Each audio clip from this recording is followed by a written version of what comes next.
like how like the Bulls numbers will go up because who's gonna stop Scotty? Nobody. Scotty's getting to the rim. Scotty's getting to the bucket. Now I will say, right, in today's NBA, when you go look and be like, all right, like in my mind, it's like these dudes, because it would be the league they were in, would learn how to shoot. But for the sake of argument, basing it off of what it is, them 3-point percentages was ugly, my boy. I think Mike shot 21% that year, bro, from the 3-point line. Now, he probably took all of 100 3-pointers, if that. I give you this, 98, 97, 98, Scotty was 1.4 for 4.4. So he would take about 3 a game. He would hit 1.5. He'd take 4 a game, hit 1.5. Mike's numbers are actually more impressive than you think. That's like 31%, though. That's still 3 out of 10. That's terrible. It's terrible by today's standard. Hey, listen. If a nigga shoot 3 for 10 from the 3-point line, we gonna tell him stop shooting, Kobe White. that's terrible by today's standard. But you gotta look at it like this: Mike in '95 shot 42% from 3. Mike shot 42% from 3. The year after, 95? He shot 38% from 3. Mike played what? How many games he played that season? He didn't play the full season in 95. Mike played 82 games in 95, 96 and shot 42%. Oh, 95. I'm thinking 90. No. Dog. 93. I'm looking when at he retired. 94, 95, he retired. And they won again in 95, 96. I hope you're recording, but don't if you are, don't cut this part out. This part got to go in. I'm looking at it. I'm going to send it to you. Mike played a whole season and shot 42% from 3. Let's see. They can say whatever they want to say, but Mike could make it when he wanted to. It just wasn't really a predominant thing of his game. He was mostly mid-range. But he could shoot. Mike 3-point percent. Mike really did not take 3-pointers, bro. That's crazy. He didn't. Mike took no 3-pointers and is one of the highest scoring players in the NBA. Let me see. 94, 95. Mike shot 50% from 3. I mean, he only 94, took like 2 a 95. game. Taking 2 a game. Made 1 for 2. Shot 42 in 95, 96. Taking 3 a game. In 98, he just stopped taking 3-pointers again. Here's the part that always gets me. So he comes back in 94, 95, plays 17 games, has a horrible shooting percentage. He was 41%. It's his worst shooting year. He's 17 games, though, small sample size. Yeah. Next season, nearly 50% as a jump shooter. Because this is Mike, who I'm not getting to the basket every single time. Yeah. This is Mike. This is finesse Mike. 49%. So weird. It's just like, it's just, you know what it is too? It's like, listen, I get the team chemistry. I love the team confidence. I'm not gonna lie to you. I get the team chemistry. I love the team confidence. I love the belief in your team and the superstars that you absolutely have. But there's no way you don't think that series is going 7. There's no way. And if that series does go 7, I'm picking Jordan over year 17 or 2017 Stephen Curry. Picking Jordan over all of you. And I'm picking Jordan over Kevin Durant. Here's another thing that no one gives credit to. Hey, this is the wild part that you don't even think about either, right? Like, is it a foregone conclusion that Pippen guards Durant? Foregone conclusion. But it's nothing to say that Tony Kukoc can't. I would put Tony Kukoc on him for the simple fact Durant's going to give buckets to anybody that's on him, right? I absolutely. I'm gonna put Scotty on Clay. I'm gonna put Ron on. I would put Scotty on Clay. I would put Mike on Steph. And I would, like, you got to think about it, right? Like, back then it was literally, you're the point guard, you guard the point guard. You're the 2 guard, you guard the 2 guard. Like, it's options. In fact, Ron is not touching the court. He's the second. He's the backup. Guess what? Mike is playing point. Nah. The deeper you get into that bench, you start looking at it and you be like, well, maybe because you need the defense off the bench. Check this out. Because you can't play Luke Longley or Bill Wennington. This is gonna blow your mind. Yes, you can play Luke. Yes, you can play. You gonna play Luke? I'm gonna play Luke because you know what? I'm gonna have Tony Kukoc at the 4. Yeah, I got Rodman at the 5. I'm gonna have Tony Kukoc at the 3. I'm gonna have Dennis Rodman at the 4 for Draymond. Well, Dennis is on Draymond anyway, but Draymond's not guarding Dennis. That's his fault.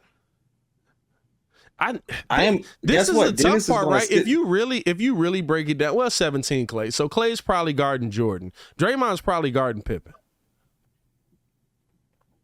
Okay.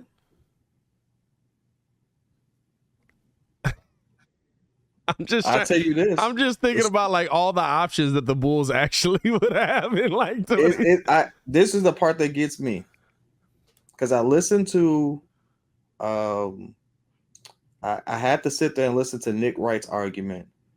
The part that gets me is he also put a couple ifs in his arguments as to why Jordan was 3 on his list. You know, if Jordan never breaks his foot and decides not to just play 17 games in 94, well, he didn't based decide. off of the sheer output that he had year over year, he would be number 2 and probably even beat Kareem as most points in the NBA in less time. How many points was he averaging a season? Mike, rookie year, put up 2,300 points, 2,313. Jesus. Right? He had the most points. He led the league in points total. Next year, he gets hurt. 408 points. Yeah. Gets back, puts up 3,000 points. So he could have put up possibly 20. Year after that, puts up 2,800. Probably could have put up 2,800 or something like that. Year after that, puts up 2,633. Year after that, puts up 2,753. Mike pretty much got hurt in the midst of his ascendance. And if you just want to sit there and say, oh, but he only had a 14-year career or whatever, Mike in his time did way more than a whole lot of legends on that list in less time. If I had to give him an equivalent of anybody, this man had a Tupac-like run. He put up thousands of songs for no apparent reason in a very condensed version of time. Because, good Lord, it's like he played like he was going to die the next day. I don't understand. It's just such a weird thing to me, right? Like, it's not, and listen, I rock with Draymond for the belief in the team, and I think there's an argument to be made one way or the other, right? Like, it's not like I'm talking about a team where it's not one of the greatest offensive players of all time. Jordan's whole career is mixtape Wayne. Yeah, pretty much. Yeah, just freaking fire the entire time. Can't do nothing with it. It's just fire the entire time. As soon as you hear that lighter on your beat, it's not your beat no more. Like, dang it, it's a wrap. hey, when Wayne was stealing beats and he wouldn't like the beat, he was just taking them because he could. Now, let me start by saying I don't like this beat, but I weather the storm. I'm a lightning streak. What? You don't like the beat? Why are you going so hard right now? Oh, man, that's funny, bro. I'm not going to lie to you. It's weird, right? Like, to me, because when you look at, like, when I get, like I was saying, I get Draymond's argument for why his team could beat that team. And I will say it's a good enough team to be probably the most competitive team we've ever had an argument on with this team, against the 98 Bulls. Like, the other teams that Muggs would argue, I never, like the Miami Heat, I fully feel like the Bulls would dismantle them. You think the Bulls were what? The Miami Heat team that had LeBron James on it, the 98 Bulls would dismantle them. You said they would dismantle them? Yeah, 100%. Which version of them? Year 2, year 3, whichever version you want. The 98 Bulls would dismantle year them. Year 2, Miami Heat would beat the 98 Bulls. Stop. I got too many. Stop. Okay. Stop. No. Because you can't have the argument that the 17 Golden State Warriors would lose if you think the 17 Golden State Warriors wouldn't beat the year 2 Miami Heat. It was only, hey, listen, they had That's tough. The apex of that Miami Heat team was really great. And they were great at multiple positions and very gritty. They were great at 3 positions that the Chicago Bulls absolutely could stop. They were great at 4 positions because they had a host of shooters.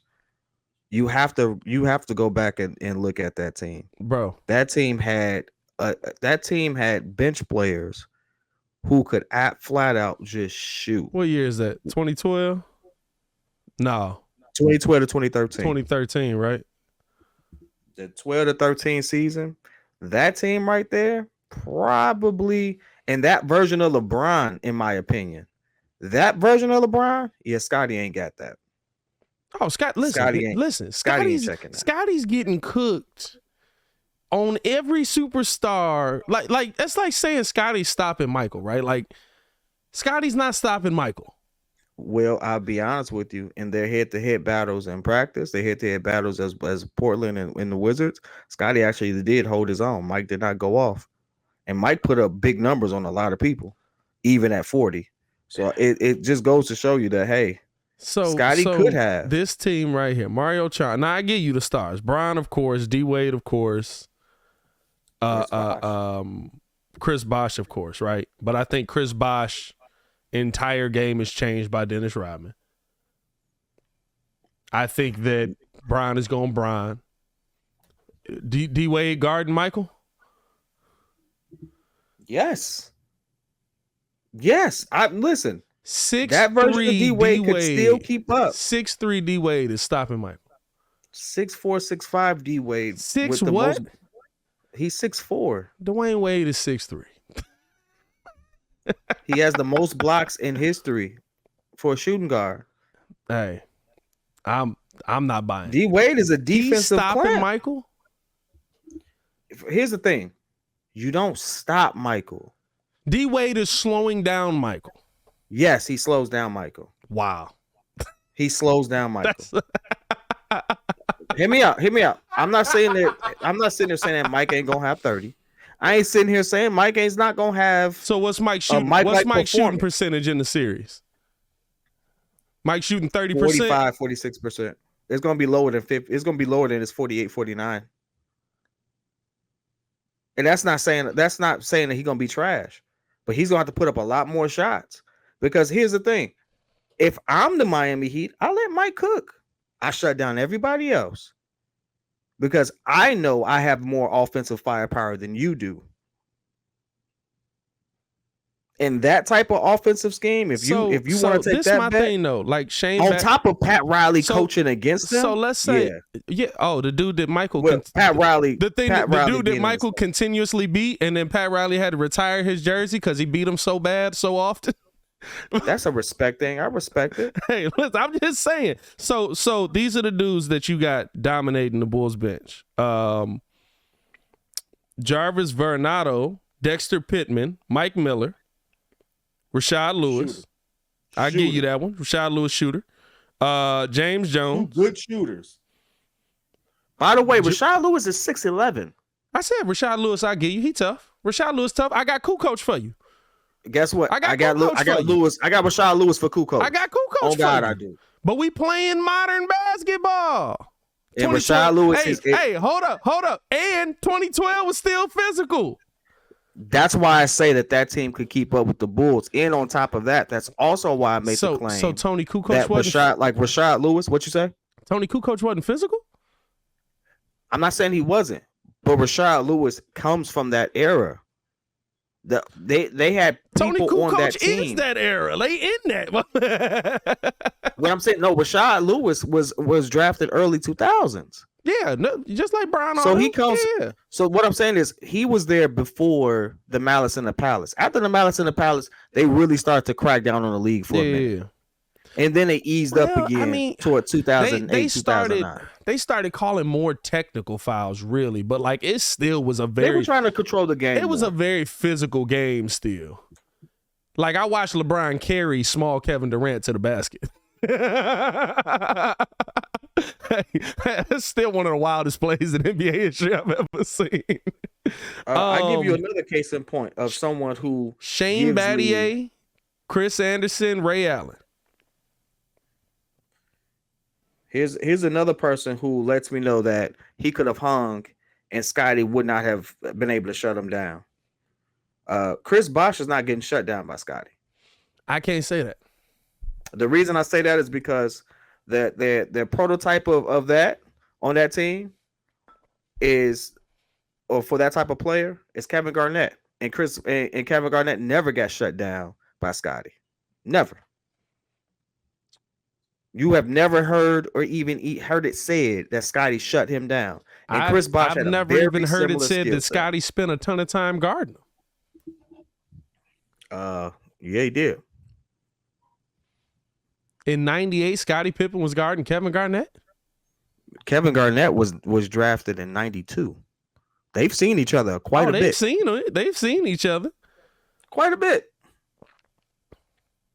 Quite a bit. I'm going to be real with you, dog. I've never seen a highlight of Kevin Garnett moving Scottie Pippen. Hey. I mean, like, I get it, like, if we just throwing names against each other, but, like, when was Kevin just destroying Scottie Pippen? It's not about him destroying him. It's the simple fact that you're not going to sit there and shut him down. Chris Bosh is going to go walk in there and get his same 17, 18 points like I expect him to. That doesn't mean that Scotty's not a good defender. It's not saying he's not going to make him work. But what I am saying is, but why is Scotty guarding? On average, here's the crazy part. On average, but you can't just super switch team that Miami Heat put together had never really happened. But you can't when they did it with Houston, it wasn't the same. It wasn't 2-3. It wasn't two dominant top 10 point guard, shooting guard, small forward, whatever you want to call D Wade and LeBron, with a top 10 power forward in the league. That wasn't what Mike dealt with in that sense. It was one of the first times that happened while they were still somewhat in their prime. Dwayne Wade was still considered in his prime, but this was before his second knee injury, I believe. So the team that we're talking about was the first time it had happened in history. And look at what they did. They were running. They ran the league for 2 good, strong years. Then D Wade got hurt. D Wade got hurt. If D Wade doesn't get hurt and he doesn't have the drop off he has, that team probably dominates a lot more.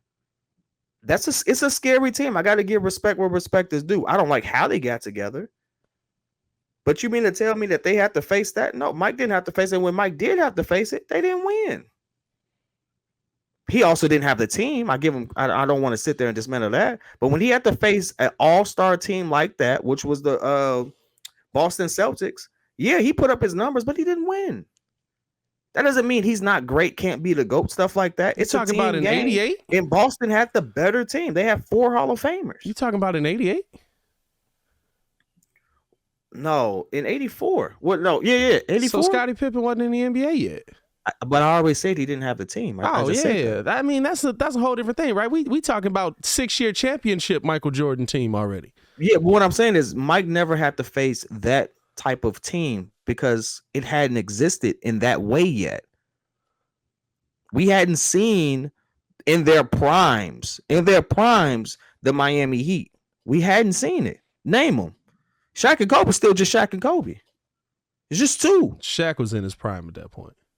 Shaq was in his prime and toward the second half of that three-peat. So literally the first one, yeah, Kobe got carried, but them second 2, they was clicking. But it's still just 2. You got 3 dominant people who are considered top 10, top 5 at their position at the time on the same team. The team that you're saying has never happened is the team they playing. Dennis Rodman is one of the NBA's best defenders of all time. I'm not putting Scottie Pippen on Chris Bosh. Scottie Pippen was considered a great, top 50 great. Scottie Pippen's defensive rating is 101 and has dipped below 100 multiple times. Scottie Pippen is one of the best defenders in the NBA. But Scottie Pippen is not guarding Chris Bosh. But what I'm saying is the argument can be made, and I would stand on it, even if I got to stand on it alone, that it's good that you can defend, but they couldn't cook offensively. In fact, Dennis Rodman is probably the biggest liability on that team because it's good that you're getting these boards. Offensively, for sure, right? But guess what? We gonna make you shoot. But again, you ain't gonna be able to. Right. But again, that's all I'm saying. Like the Miami, again, the 2012 Miami Heat could do it. Could. And in fact, I honestly think that the better conversation should be, just because they're closer in proximity, the 2012 Miami Heat versus the 2017 Golden State Warriors. That's a better conversation. Could Tony Kukoc shoot? Tony Kukoc could shoot, but he could not dribble well. He could not put the ball on the floor well. Yeah, but if he's starting at the 5, I don't need him to dribble past nobody. Well, unfortunately, if you're going to sit there and put your chips on Tony Kukoc, he has to put the ball on the floor. Why? Why not? Because Michael's driving. You got to close on Mike. Again, you're assuming that they're going to collapse. I'm not going to collapse. I'm going to let D Wade face him one-on-one. If he get cooked, he get cooked. He getting cooked. Guess what? Then Mike all game. Hold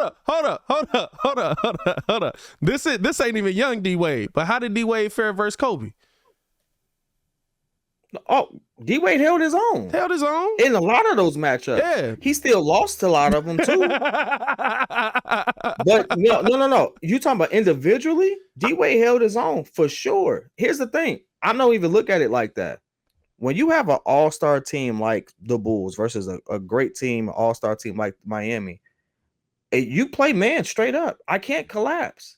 It's too many people who could do too many good things outside of one person on both teams. If you want to sit, well, for Miami, I don't know who that person would be. But like Golden State, I don't trust Draymond shooting. I know he can, but I don't trust it. But that's the thing, right? Like, you think about it, your best defender is on Michael. So Bron's on Michael. Gotta be.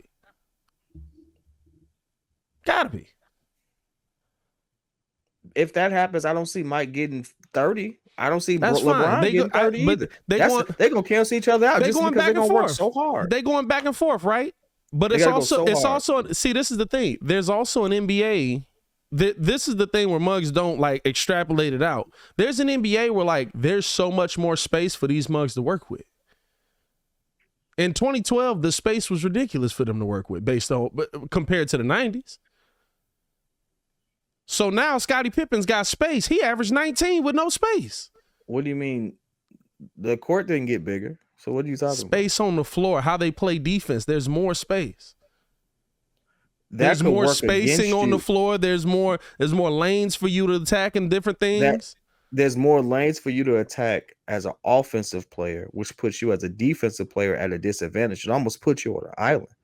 And so in an era where we have to admit, because of what they did in the 90s, these 2012 Miami Heat, they're a better offensive team all the way around. They're a better offensive team. You don't have to like it. That's just the facts. But this is the thing. Why can I say that? Because we saw them, of course, they're a better offensive team. But what's to say that the dudes that was averaging 19 don't all of a sudden start averaging 25 because they got more opportunities? What's to say that Jordan numbers don't go? You know what I'm saying? Like that's my thing. Even with Draymond's argument with it, right? Like it's a fine argument to have. Have the argument. Knock yourself out. But like we also it's an exercise of futility, if you ask me. For real, because for me, right, there's no way you can have the conversation without saying, "Oh, but they're gonna get better." And how they play their game is gonna be completely different, right? Like. We just talked about. I don't know if I was recording when we said it, but like Ron Harper was a pure bucket. 90s NBA was legitimately when he was like in LA. He was. 90s NBA was legitimately. This is your role. You'll play this role. You won't do anything else. I don't want to see you shooting the ball. That's Michael's ball. I can't believe Draymond wouldn't be the same player if he was played in the 90s. I think he knows that. I think he knows he wouldn't have gotten the same opportunity. Yeah, and I think that's the thing that like mugs don't talk about, right? Like where in the 90s, like we talk about this all the time. It's not that Dennis Rodman couldn't score. Dennis Rodman legitimately didn't score. Dennis Rodman took pride in the fact that he had 0 points and 25 rebounds at the end of the game. Because he would say, I didn't need to score. So, in today's NBA, he would get cooked for that. In today's NBA, his mentality probably wouldn't be that. That's what I'm saying, right? Like we always say the players would adapt in the 90s. Steph would adapt. And I'll tell you this, Steph Curry, and I give you this, Steph. 17, you ain't like getting touched. A lot of people said it. That's not me. 22 Steph? Hey, 22 Steph was like, touch me if you. Hey, Steph Curry proved to me that he absolutely could adapt to the 90s. Because my statement my whole life was if they was bumping him, he would turn into his dad. Finish. I always said if they was bumping him, he would turn into his dad. Stephen Curry was like, y'all can bump me all you want. You know what I'm going to do? I'm going to fall away, throw this mug up like I do anyway. It's still going to go in, and I'm going to get a foul. Bro. Oh, I'm going to go to the cup. Oh, you think I couldn't do it? Lay up. Like what? Like he put on some muscle. Hey, bro, he put on some real muscle. In the finals where it was one play, I forget, and I think he got called for a tech for it, but he like sidestep, step back, pull up three, got smacked in the back of the head, got hit from underneath, was looking for the foul. No foul came because they was calling it like aggressive basketball again. He cussing the ref out. The ball going in. I'm like, listen, it's the greatest shooter we've ever seen. There's some real iconic photos in the NBA. I think he has some of the best photos of all time. Here's like a Jordan question. From the free throw line, iconic. Whose ring celebration is better? Aaron Donald coming off the final sack of the Super Bowl, same year, ironically. Aaron Donald coming off of the final sack of the Super Bowl, going to the crowd, ring me, or Stephen Curry in the third quarter knocking down a big three, running down to the other end to the Boston crowd saying, ring me. Give me my ring. Was it third quarter? Bro, it was 4 minutes left in the third quarter. Dang, I didn't know it was that much time. Bro, I hope you're right, because I'm buying in because you're saying it with confidence. Hey, bro, go back and look at that game, bro. There were like 4 minutes left in the third quarter on that. Steph was like, and that's why I said, like, of course he takes the celebration from Aaron Donald, but Aaron Donald wasn't saying that in the third quarter. I've been asking. Dog, you better be right, because that's cold. Bro, go look at the play right now. I'm telling you. I know it's the third quarter for sure, but I'm pretty sure it's like 4 minutes left. But also, right, Aaron Donald game-sealing sack on a play that absolutely would have beat them for the Super Bowl. The play was going to work.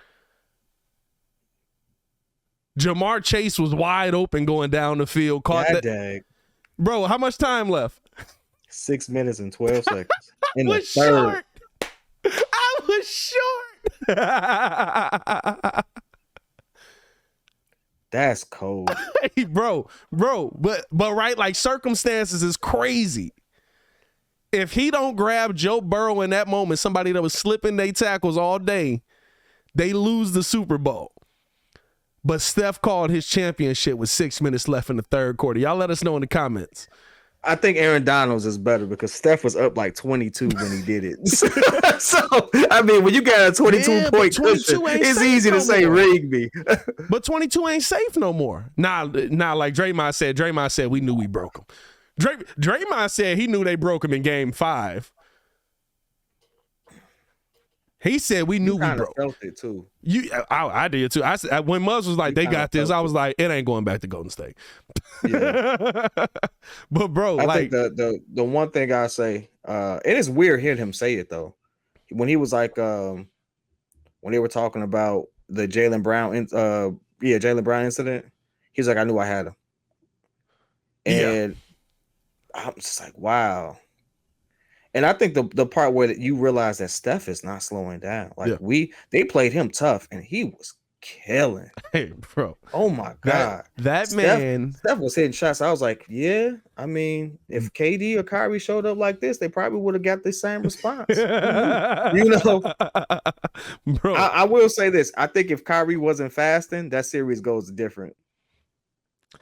Kyrie fasted that entire series. See, this is the thing for me though. That's tough for me. No excuses for him though. He got cooked. But because right, when mugs talk about it, right, they always go back to the story of Hakeem Olajuwon, how he was fasting during the playoffs. And I get you, whatever respects to your religion are and stuff like that, your decisions are yours. But Hakeem won 2 rings fasting. The amount of energy that it takes to do what Kyrie does as a ball handler, I'll tell you this, that's tough.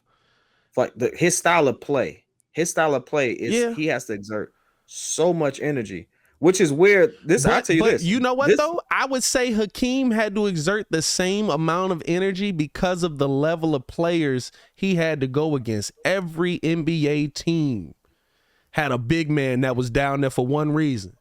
I'm finna beat you up all night. Mm-hmm. And you just got to be better than me. So I would say that's even. So like I get it, and it's definitely a disadvantage. I have so much, but it's a tough argument for me when I see people that have done it. There's like multiple dudes in the NBA that were Muslim and have won rings, fasting during that time. You know what I'm saying? So I give you another one. It just showed I appreciate Steph so much more now, because if you look at how he plays and the amount of energy that it takes to do what he does, just watch him without the ball. Watch what he does without. He's not just standing around. He's in constant motion. Yeah, constant motion. And it reminds me of Reggie Miller. Me watching Reggie Reggie never stopped moving. Yes. That's tough. But see, that's why I always had beef with your Reggie argument. That's why I always had beef with your Reggie argument. I'm like, I don't know, bro. You put Reggie on the team today. Reggie going through 18 screens and never stopping moving. He probably still one of the greatest shooters of all time. What was my Reggie argument again? What was the context of it? I think you said, what's Reggie Miller a Hall of Famer for? You was going hard on Reggie. No. So hear me out.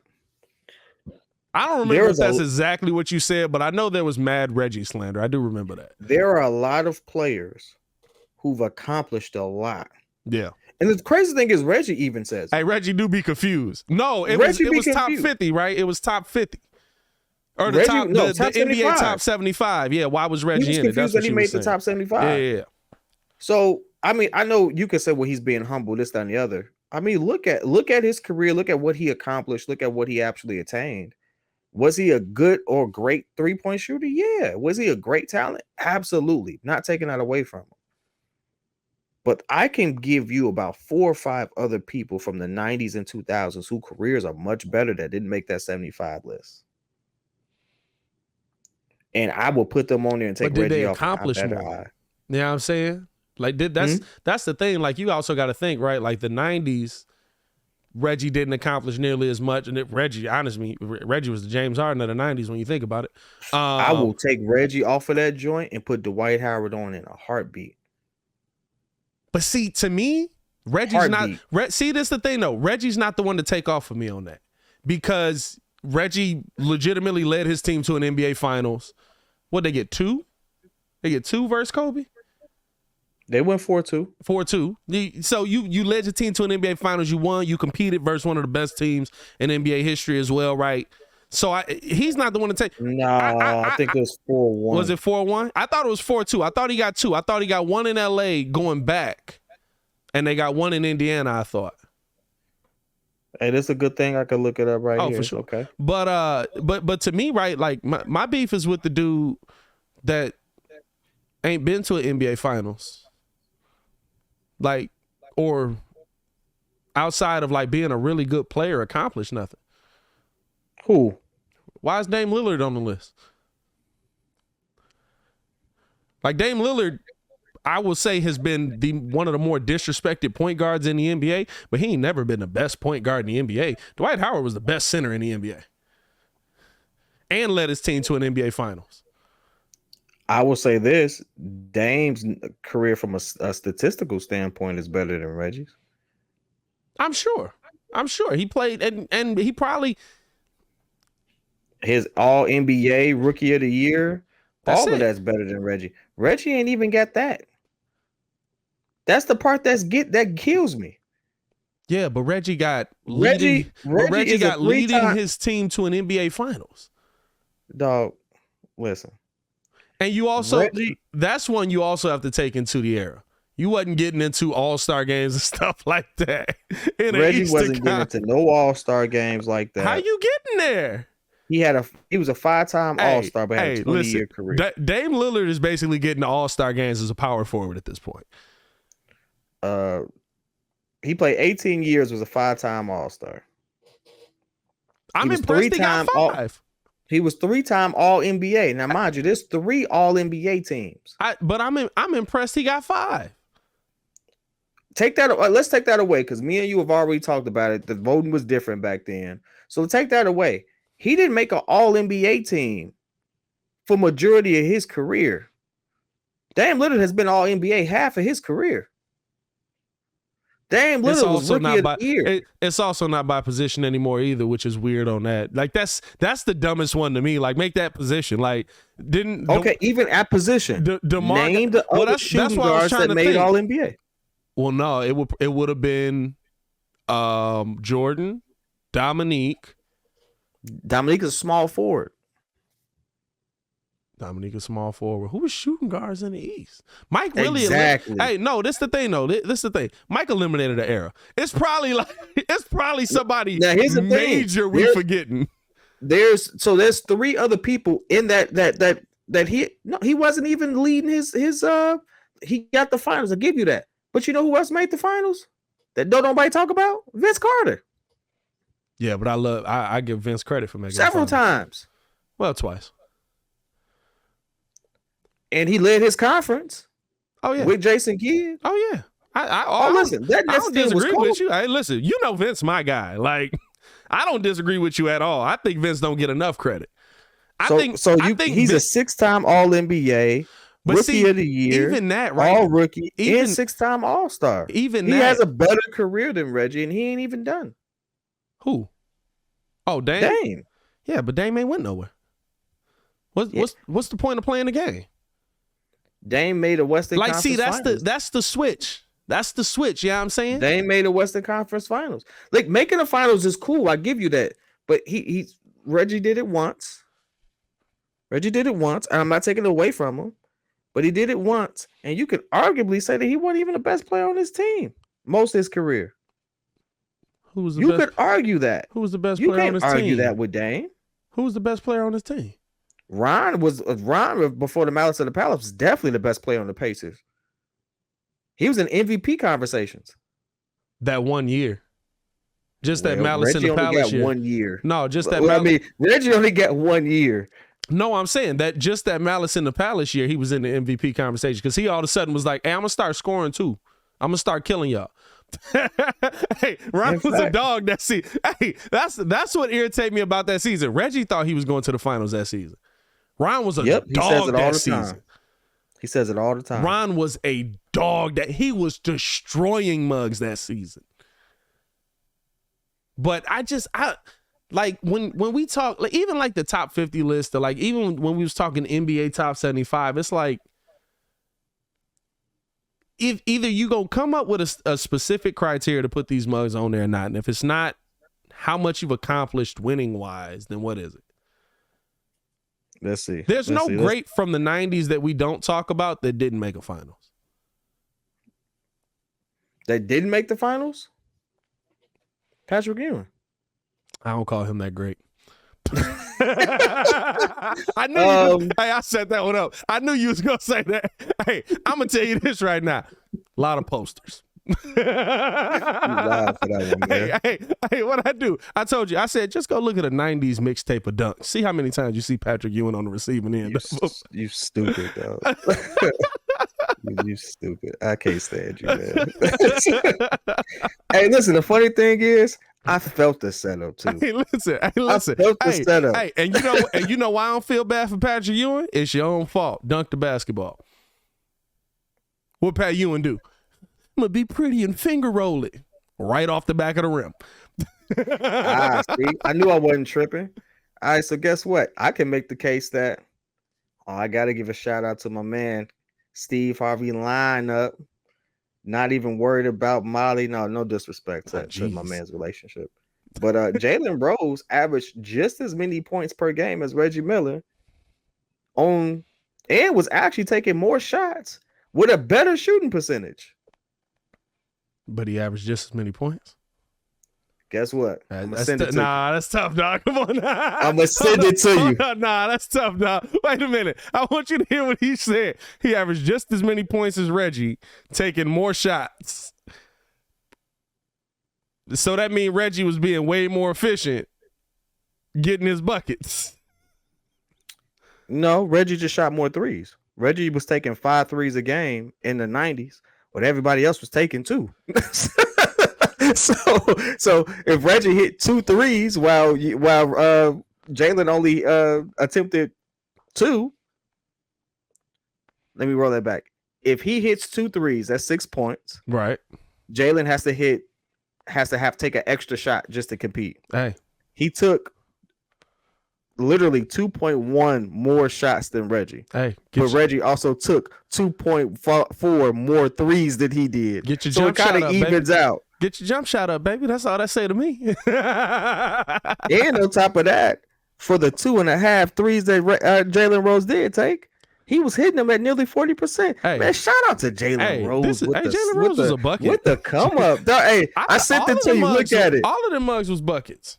I sent it to you. Look at it. It's going to trip you out to see Jalen Rose with better stats than Reggie Miller. But Reggie Miller was 34. How you going to say better stats, though? He was averaging the same as Reggie. Man, I'm saying better. Look at it. Let me see. More rebounds, more assists, more steals, better on block. He's the point guard. Of course he going to have more assists. Man, I ain't trying to hear that. 34-year-old Reggie Miller. Hey, guess what? Mike was winning championships at 34, baby. What we talking about? This man legitimately was 7 years younger than him? What'd he do? 48% from the mid. Reggie shot 47. And Jalen took 12 shots a game. No, Jalen shot 47. Reggie shot, I'm looking at it right now. Reggie shot 47. Jalen shot 48. No, you're still saying it wrong. Jalen shot 47. Reggie shot 48. 40. You're not saying it right. Jalen Rose shot 47. Reggie Miller shot 44%. You talking about from the field? From the field. I was saying just from the mid range. From the field, Reggie shot 44%. Jalen shot 47. And they both averaged 18. Yeah, from 2, just mid-range, Jalen shot 48%, Reggie shot 47. Is that what you're saying? Yeah. And from 3, all right, cool. Reggie shot 40, Jalen shot 39. Get your shots up. No. What I'm supposed to be upset because he ain't getting shots up? Jalen was actually cooking, dog. All I'm saying is this. I'm saying Jalen wasn't cooking. If that's Reggie's like best year, and Jalen Rose don't get mentioned at all, that's Reggie's whole career. Dog. What are you talking about? Reggie averaged 18 points a game his whole career. Reggie's best season was actually not 89, but we'll leave that alone. All I'm saying is this. I'm not worried about, like, if I'm going to take anybody off of the top 75 for Dwight Howard, it's going to be Damian Lillard. Nah. It's going to be Damian Lillard or any of them old dudes that I just can't find tape on. Like, I tell you what. At this point, some of y'all lying. I tell you what. Look at this right now. And I always stand on this hill, too. Why are we sitting there sweating Reggie Miller when there's people like Kevin Johnson out there cooking, assist champs? Look at it. Look at Kevin Johnson's career. Look the same. 3-time All-Star, 5 All-NBA, was most improved at one point. Because Kevin Johnson averaged 18 and practically 10. Because Kevin Johnson was the role player on that team. You talk about your stars. It looked like Reggie was much of a role player. No, I'm just joking at that point. Listen, you talk about your stars. You know what I'm saying? Like, hey, you know what it was? Hey, listen, if Kevin Johnson was the man, guess what? Chuck wouldn't have had the ball in his hand when he went over. Hold on. But Mitch Richmond wasn't. He ain't top 75. Mitch Richmond was the dude cooking. Yeah. And he was cooking in Reggie's backyard. Yeah, but Mitch Richmond didn't make himself the number one at anything. Mitch Richmond, is a 5-time All-Star, Rookie of the Year, All-Star MVP, Great 6-time All-NBA. Hold on, wait. No, 6-time All-Star, 5-time All-NBA. Yeah. He is in the Hall of Fame, but he ain't top 75. He a great player. Get the freak out of here. But nobody ever said Mitch Richmond is one of the best at this. So that's the only reason why he's on, because he was the best at shooting at the time. He has more threes than everybody. I mean, yeah. Is that the only reason? He had that, and he had, well, listen, I guess back then, yeah. Like, wasn't nobody winning. You know what? This is the thing, right? When you think about the NBA and the greatness of it, that many people have not won. No. Like, hey, listen. There's not that many people that won. Like, when Muzz talk about, like, even when Muzz break down Doc Rivers, like, this is my thing with it. Like, when I talk about the NBA, I be like, y'all understand, like, winning is hard. It's hard in the NBA. Like, how many coaches do you think have won in the NBA? I mean, to be honest with you, it's less than since 1982. Since 82? Since 1982, how many different NBA coaches have won? It's less than 20. Much less. It's 9. Let me go back. I broke it down real quick. I got to make sure I got my numbers right. Phil got 10. Phil's got 10. Or 9. Phil got 9. No, because literally what we was breaking down. Hold on, let me see if I can search this mug. My phone finna die too. I'm gonna be salty. Phil got 9. Who was the coach in Detroit? Sanders? Chuck Daly. Was it Sanders? Chuck Daly. No. The second one. Well, yeah, Chuck Daly. So they're in there. Chuck Daly. Who's the coach on Boston? Hold up. So it's Riley, Daly, Phil. Who's on the Lakers? No, Riley. Duh. I mean, who's on Boston? So this is I never remember Boston's championship coach, Kevin something, wasn't it? I never remember his name. But this is the thing, right? Because this was the debate we was having. We was talking about top 5 coaches, and I said Doc Rivers not top 5, but he's definitely top 10. He's not top 5. I don't know why people even said that. Because I would put Eric Spoelstra over him. Oh yeah, for sure. But I said he's top 10. They were basically arguing that Doc Rivers is trash. And I was like, Doc Rivers has over 1,000 wins in the NBA. He's not trash. But so my top 5 coaches all time: Kerr, Phil, Riley, Spo, Pop. Not in that order. Those are my top 5 coaches all time. Those are mostly the most winningest coaches too. Outside of 9 years in the NBA, they have all the rings from 1982 on. 9 seasons in the NBA, they have every single ring. Boston's got 3. Detroit got 3. Dallas got 1. Houston got 2.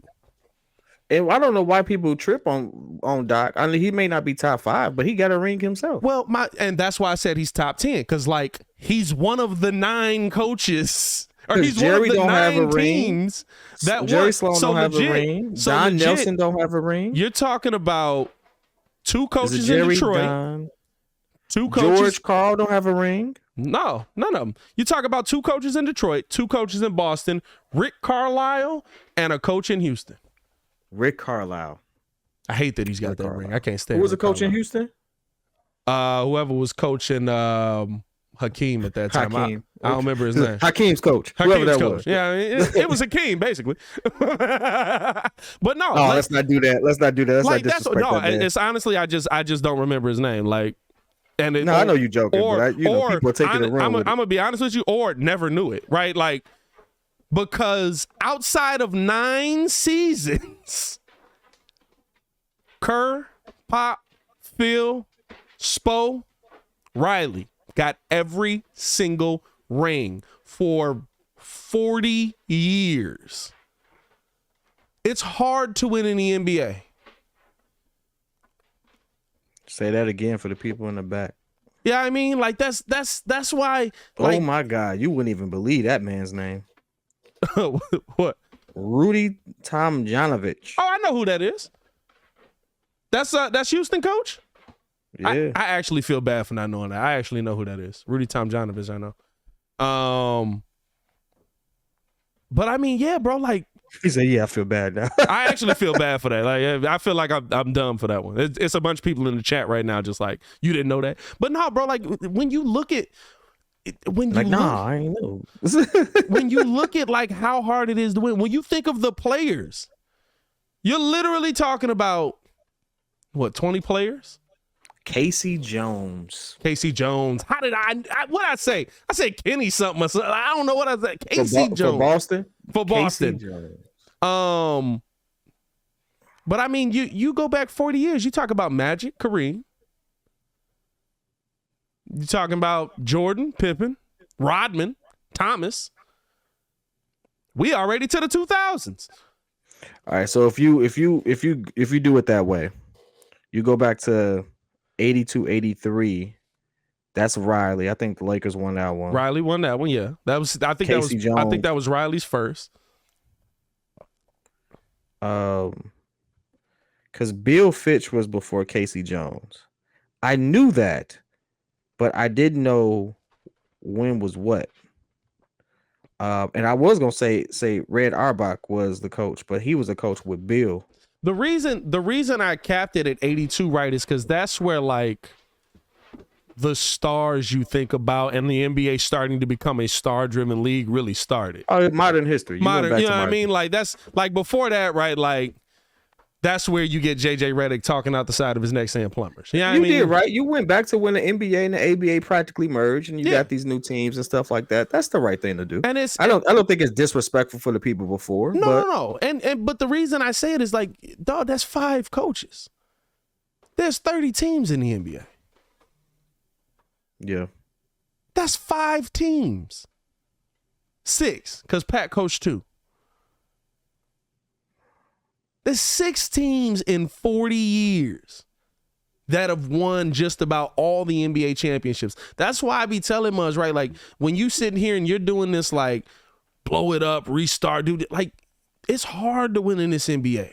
Y'all got to look at and we talk about Muggs today, and we didn't do this in the 90s. We didn't do this in the 2000s.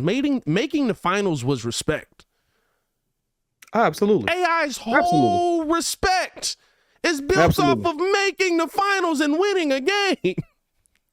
Not his whole respect, but the big, like his biggest accomplishment probably in the NBA. You said AI. I didn't hear that part. AI. Absolutely.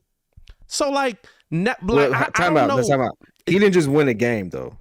Yeah, he dominated. The man dropped nearly 50. Yeah, he dominated the game, for sure. In game 1, it had a David versus Goliath story. No one, listen, I don't care who you are.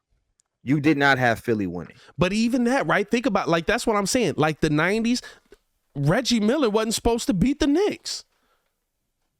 That's a fact. Reggie Miller was not supposed to beat the Knicks. Reggie Miller was supposed to get beat in 4.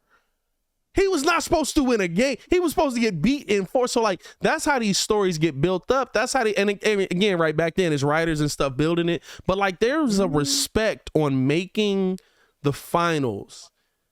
Charles Barkley is respected for legitimately being the second best player in the NBA, getting the MVP because they got sick of giving it to Mike. Charles Barkley. And then losing in the finals.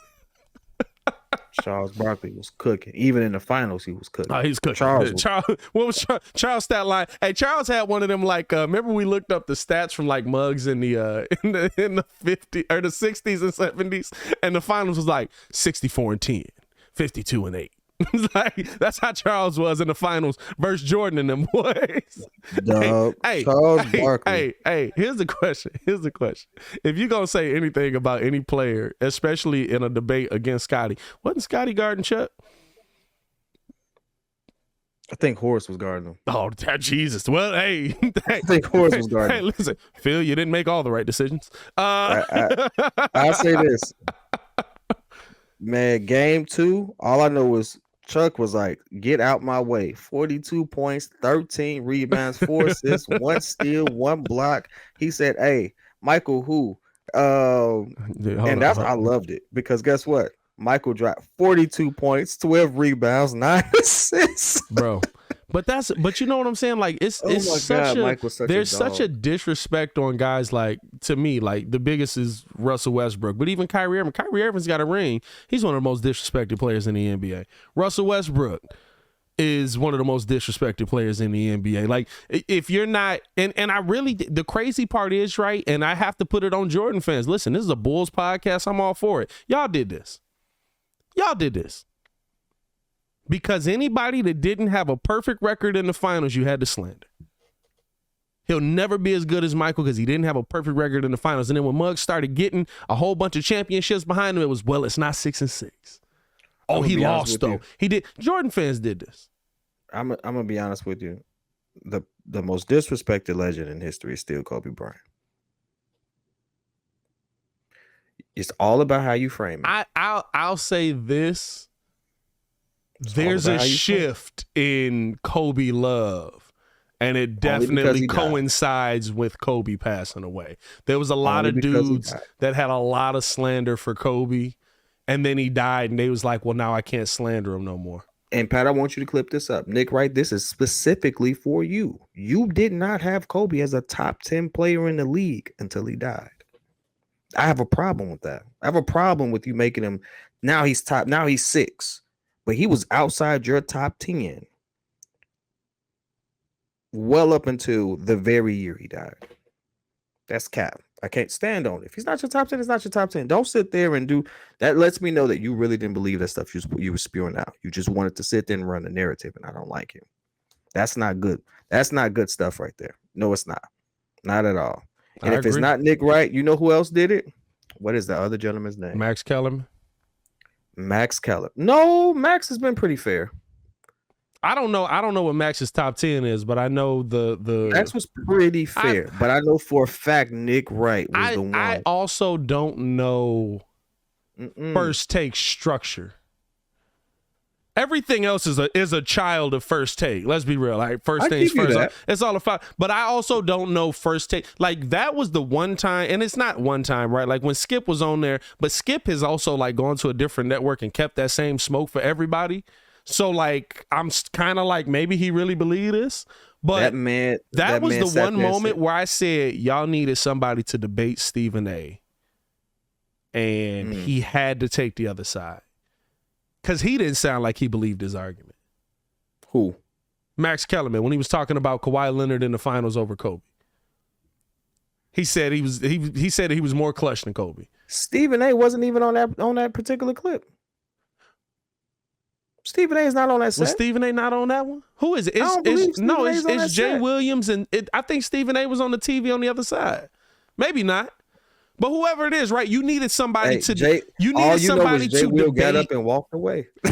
but right, like that's the hard part for me with it, right? Because you needed. I feel like with that, in certain times, I have felt that. I haven't really felt it with JJ as much. But you needed somebody to be the antagonist to argue the other side because it's a debate show. And Stephen A has said this many times. It's a debate show. So JJ's I have a tough time saying, is this your sports opinion? Or does ESPN pay you a lot of money and they was like, go up there and say that Kawhi Leonard is more clutch than Kobe Bryant? That's the side of the game that I'm not a huge fan of, and I think you know that. Oh, yeah. I'd rather be here. Now, listen, I'd rather have their money. I would rather not. But I'd rather have the money, but don't get me wrong. But I would never sit there and do that one. The one thing I will say, definitively, didn't know you was going to put me on big screen like that. Thank you. You look good, baby. Keep it up. Thank you, brother. I appreciate that. You know, I'm trying to work beard game strong. You know what I'm saying? Look at this. Hey, yeah. I see you. I see you. It's coming. It's coming. Here. I see you, man. I got you. JJ Redick's biggest snafu was just recently, and I the funny thing is, I know he didn't mean it the way he said it. I know he didn't mean it the way that it came out, but being pressed by Mad Dog, who was sitting there giving so much hate to these current players, he was really just defending his error, and he did so in a way that I really feel like he was just like, hey, you all didn't have nowhere near the amount of condition and things of that nature that we have now, you have to give that some respect. And I can appreciate that. Now, is it because of those players of old? Absolutely. But you have to give that some respect. And Mad Dog absolutely wasn't. I think he just had a moment where he was just speaking tongue in cheek. But outside of that, I know JJ has so much respect for the game of basketball to really believe, especially, the stars like Jerry West and stuff like that. You giving them the same situation, even playing field, Jerry West is a dog no matter what area you put him in. But this is the thing, right? You can say that about anything, and that's kind of like why, to me, the Battle of the Eras is so stupid. Like, bro, like, who was they arguing about? They was arguing about Rick Barry, right? Bob Cousy, my bad. Bob Cousy probably could adapt to today's game. And y'all keep showing this old man picture of him, which also we also need to acknowledge, right? Clyde Drexler was 24 in the NBA Finals. I mean, Bob Cousy is 93 freaking years old today. No, but I'm just saying, right? Like, we're acting like all of a sudden it's new that these players just look young forever. Like, there was a lot of cocaine going around in the 90s. Yeah, I mean, in the 80s and the 70s, you know what I mean? So, like, Muggs was looking bad back then. But, like, I feel like no matter what, I feel like Draymond Green would be a really good basketball player in the 1990s. I feel like Draymond would be a really good, because it's built for that level of physicality and somebody was doing it. Draymond Green doesn't have the skill set in this era to do that. Let's be clear. Draymond on any other team is nowhere near as impactful. He's just not. That's not a hate on Draymond. No, I can't say that, right? He might not be a 4-time NBA champion. You put Draymond on the Bulls right now, it doesn't move the needle. It would absolutely help. And this is the reason why. The only reason it helps now is because he's a 4-time champion. Well, I'm taking Draymond. That plays into it, right? But even when the Bulls... I'm taking Draymond from inception, he's out the league. The Bulls wanted him. Tom Thibodeau wanted him. And Tom Thibodeau wanted him for one reason. He can play really good defense. He's got a good wingspan. And he's glue. And he would have come up learning under Joakim Noah. So he would have had a Taj Gibson career. I got you. What's his career really? I can't say that, though, because here's the thing. He's a defensive player of the year without being with Tom Thibodeau. And Tom Thibodeau was turning players that couldn't play defense into really good defenders. So I can't say. You know what? I give you that. I forget that he was a defensive player of the year. 2-time, if I'm not mistaken. No, he's just one. I think it's 2 times, bro. Time out. Hold this thought though. No, I'm gonna look that up because it's pertinent. I think he might be a 1-time, but I think he's a 2-time defensive player of the year. I think he was in a running. Maybe he was in a running. Well, Rudy Gobert got a lot of them. Giannis got 2. Giannis got 2. I think Rudy got 3. Giannis got 2. Rudy got 3, right? 1. And I think Jokic got 1. No, Jokic definitely don't got 1. Come on now. No, what's his name got 1 this year? Marcus Smart got it this year. But I believe I'm trying to go back to 2015. So that's 7. Oh, I think we just figured out. Marcus Smart got 1. Marcus Smart got 1. Rudy Gobert got 3. Giannis got 2. That might be right. I think that's right. But even with that, right? Like, what is Draymond for the Warriors? Glue. Rudy Gobert, Giannis, Rudy Gobert. I had to, man. I just stuck on it. Rudy Gobert. Bro, I said, Muggs don't understand. I will say this. They got better this offseason. A lot better. And okay, nobody said they're top 5 team in the West. They're now a better team than Memphis. Because you know why? You know what, Pat? I knew I liked you. I'll tell you the exact reason why. Let me close it. That Utah team was an elite defense by doing this. You're my boy, Blue. Hey, Rudy, you got that? Hey, Rudy, he got past me again. You got that? Hey, Rudy. Send him my way. Rudy. Hey, bro. Like the Proud Family. Hey, bro, Rudy! Hey, bro, Rudy Gobert now has. He has a better offensive team around him than he's ever had. 2 better defenders on his team. That's a tough stretch. Cat's not a good defender. That's a tough thing to say. He's got Anthony Edwards. He has 3 other offensive players that he didn't have. Because Donovan Mitchell to me, that makes a difference too. But he's got Anthony. You know what? I'll say this: Cat will be a better defender with Rudy Gobert behind him. Yes, Rudy makes up for a lot. Rudy makes up for so much. Cat will be a better defender because you can't just run past Cat to the bucket. But first of all, I want to say congratulations to the Timberwolves for doing 2 things. One, thank you for ruining the trade market because your desperation has led to Kevin Durant being stranded on an island. Bro, no one's giving you 9 players for Kevin Durant right but now. This is the thing. Utah screwed themselves. Utah did that deal for Rudy Gobert, and now they want to move Donovan Mitchell, and they feel like Donovan Mitchell is worth more than Rudy Gobert. And everybody's like, yeah, I don't know why you feel that way, bro. I don't know why you feel that way at all. They said 5 first rounders. I said, for who? for who? Who getting 5 first rounders? Oh man! Hey, on that, we all over the place on this one anyway, man. It ain't nothing crazy going on. There's some Bears news, but I dropped so many videos on that. Check them out as well. Why did you sit there and apologize for that one? It's a free flowing format. You know what it is, right? I feel like we've given Muggs some structure, and then we rip it away. Like we do that a lot. We give Muggs structured on the platform, and then it'd be like, oh, the podcast is moving well, and we could title it, and then we'd be like, free form, we in this mug. You ever know why they always have that person, male or female, that's always in the window on the opposite side of the screen saying, oh, we have to move on or something like that? Because if they don't interrupt and move on, they're just going to keep talking. Guess what? The 2 people that are just talking, that's just you and me. Hey, so we have no third person to moderate and move us on. Are you saying we need to hire somebody? I'm saying that we need to have preferably a young lady come in and say, okay, next topic, because apparently that's the format that everyone loves. I respect it. When it's a guy, no one likes it. You know what it is too? I will say this. Nothing to talk about. There's NFL training camp going on, and the Bears training camp is off to a bad start.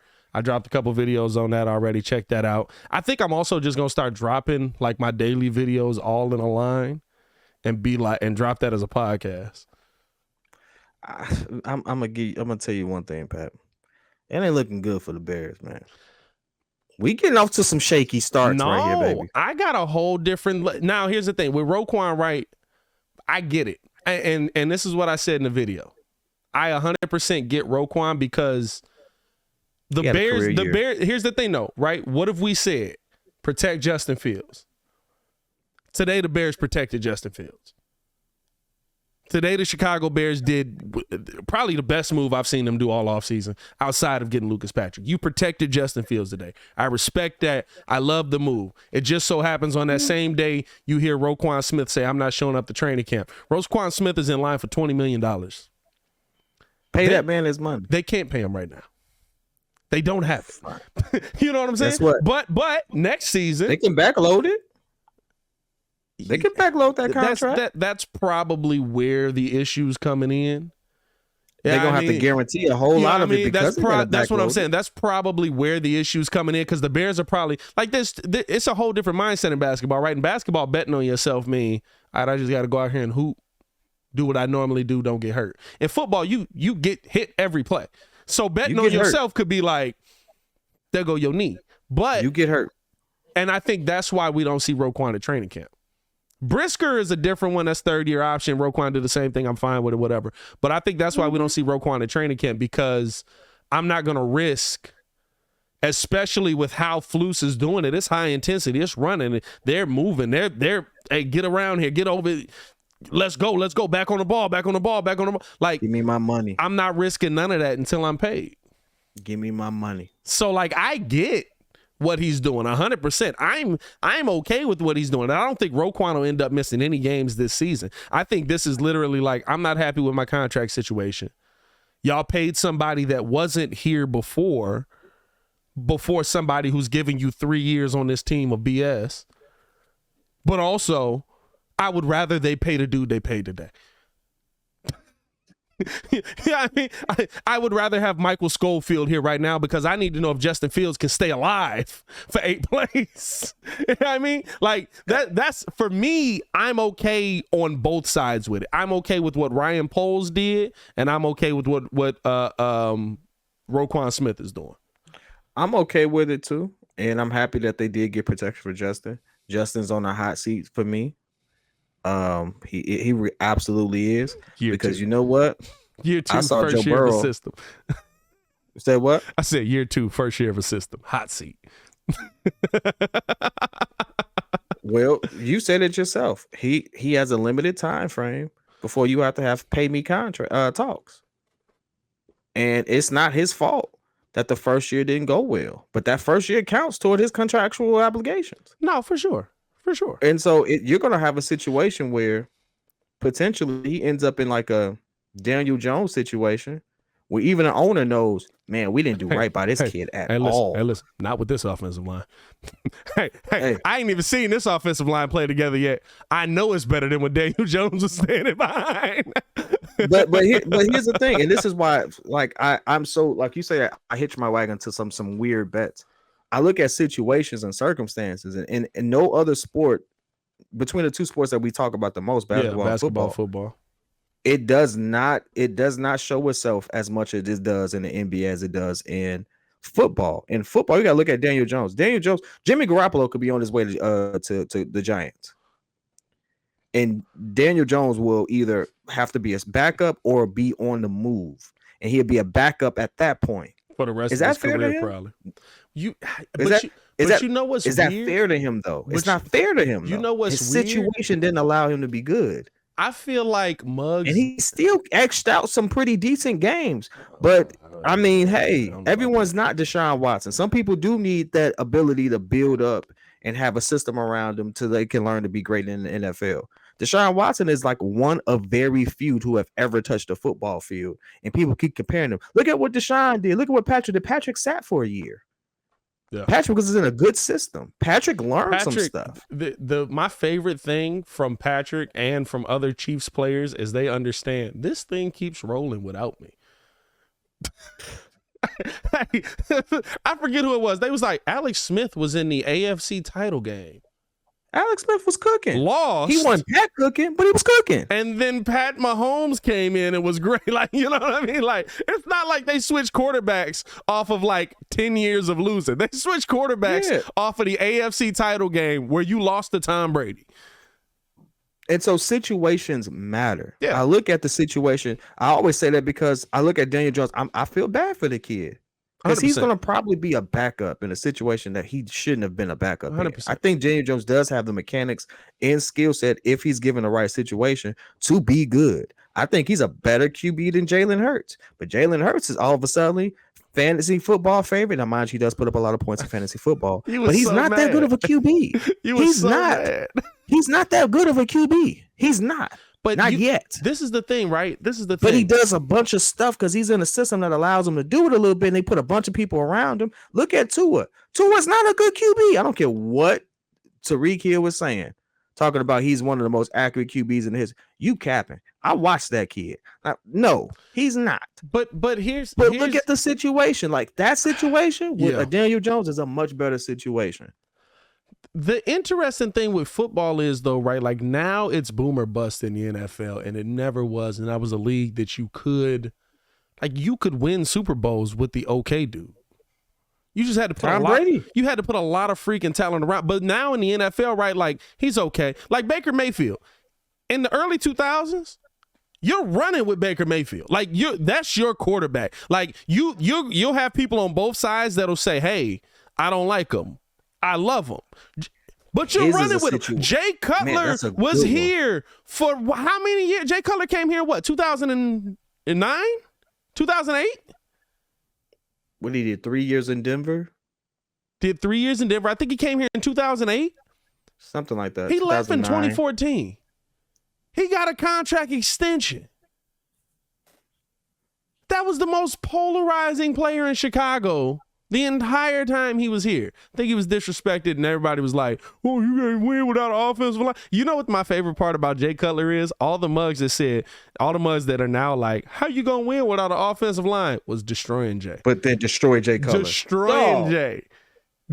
How do you win without an offensive line? Mr. Trubisky can't get it done without an offensive line. Destroying Jay Cutler. Jay Cutler didn't have heart. Jay Cutler didn't have a backside. That's why to this day I keep telling people I am not a true blood Bears fan. I'm not, because I didn't have to be a homer lifer or whatever. I didn't have to be a NFL savant to see the clear holes on the roster. Yeah, and I'm like, hey, when I was first, I kid you not, when I first started watching the Bears when they had Jay Cutler, I was like, hey. There's a buddy of mine named Dave Harmon. Shout out to Dave. I said, hey, Dave, the people in the front, who are they? He said, those are your linemen. That's how green I was. I didn't know what the name of the people in the front were. I was like, yo, so they supposed to protect the guy with the ball so he can throw, right? I mean, that's the whole premise of it. He was like, yeah. I was like, why he keep getting hit? We were watching the game. So why he keep getting hit? I'm like, who's not doing something? Because this looked like Madden on easy mode and you on defense and you just blitzing every 5 seconds. That's all I knew. That's how 10 years ago, football was not my thing. Simply because our team sucked. And I got tired of rooting for the other team. It's too cold to go to the stadium. I don't like being cold.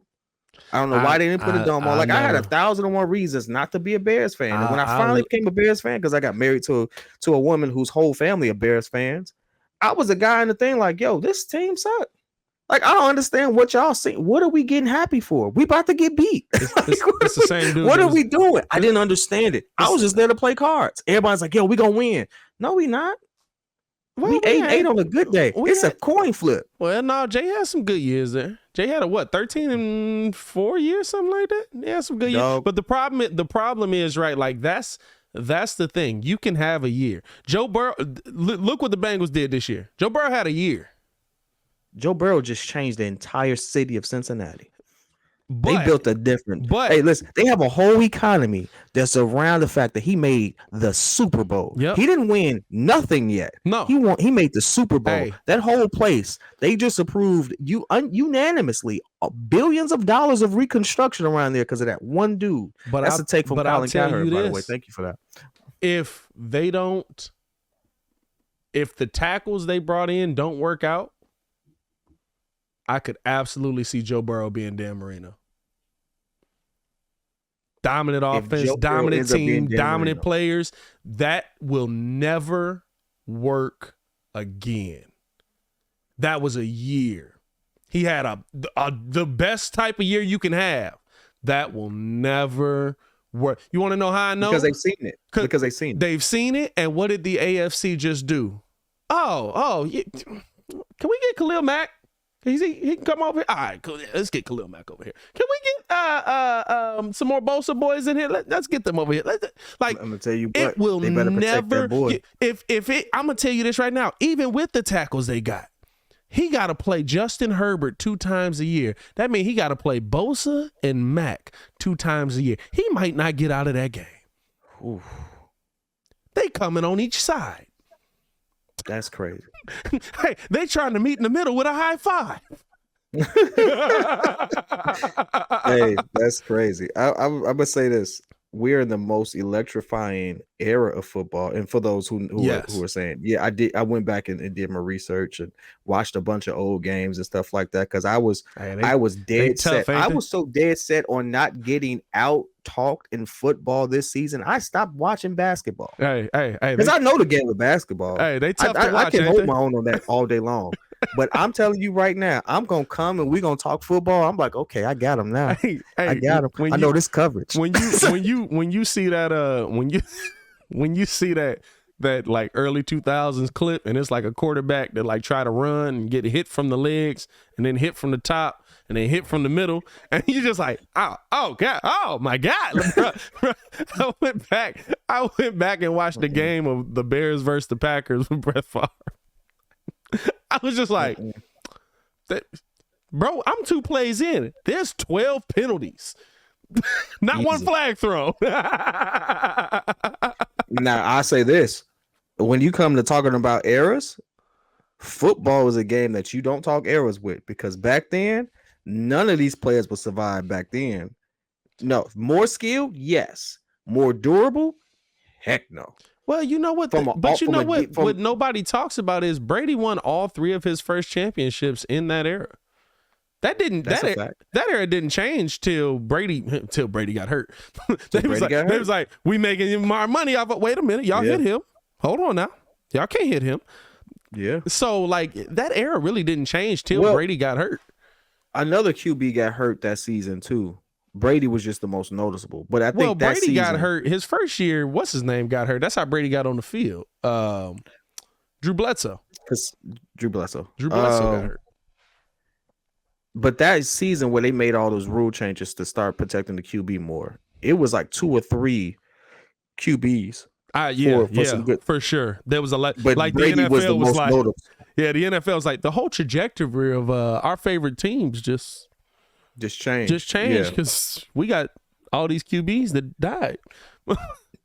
So I mean that's a whole thing there. But going the main thing at hand right now was still Justin is on the hot seat simply because if Tua's on the hot seat and he's in a new system, if Sunshine is on the hot seat and they finally get him some players, Justin's on the hot seat when they finally got him some help. Here's too. the New thing, system or not, nothing should have any of them. Tua's weird, right? Because Tua like never was good, and he's in a new system, so that's a whole different situation.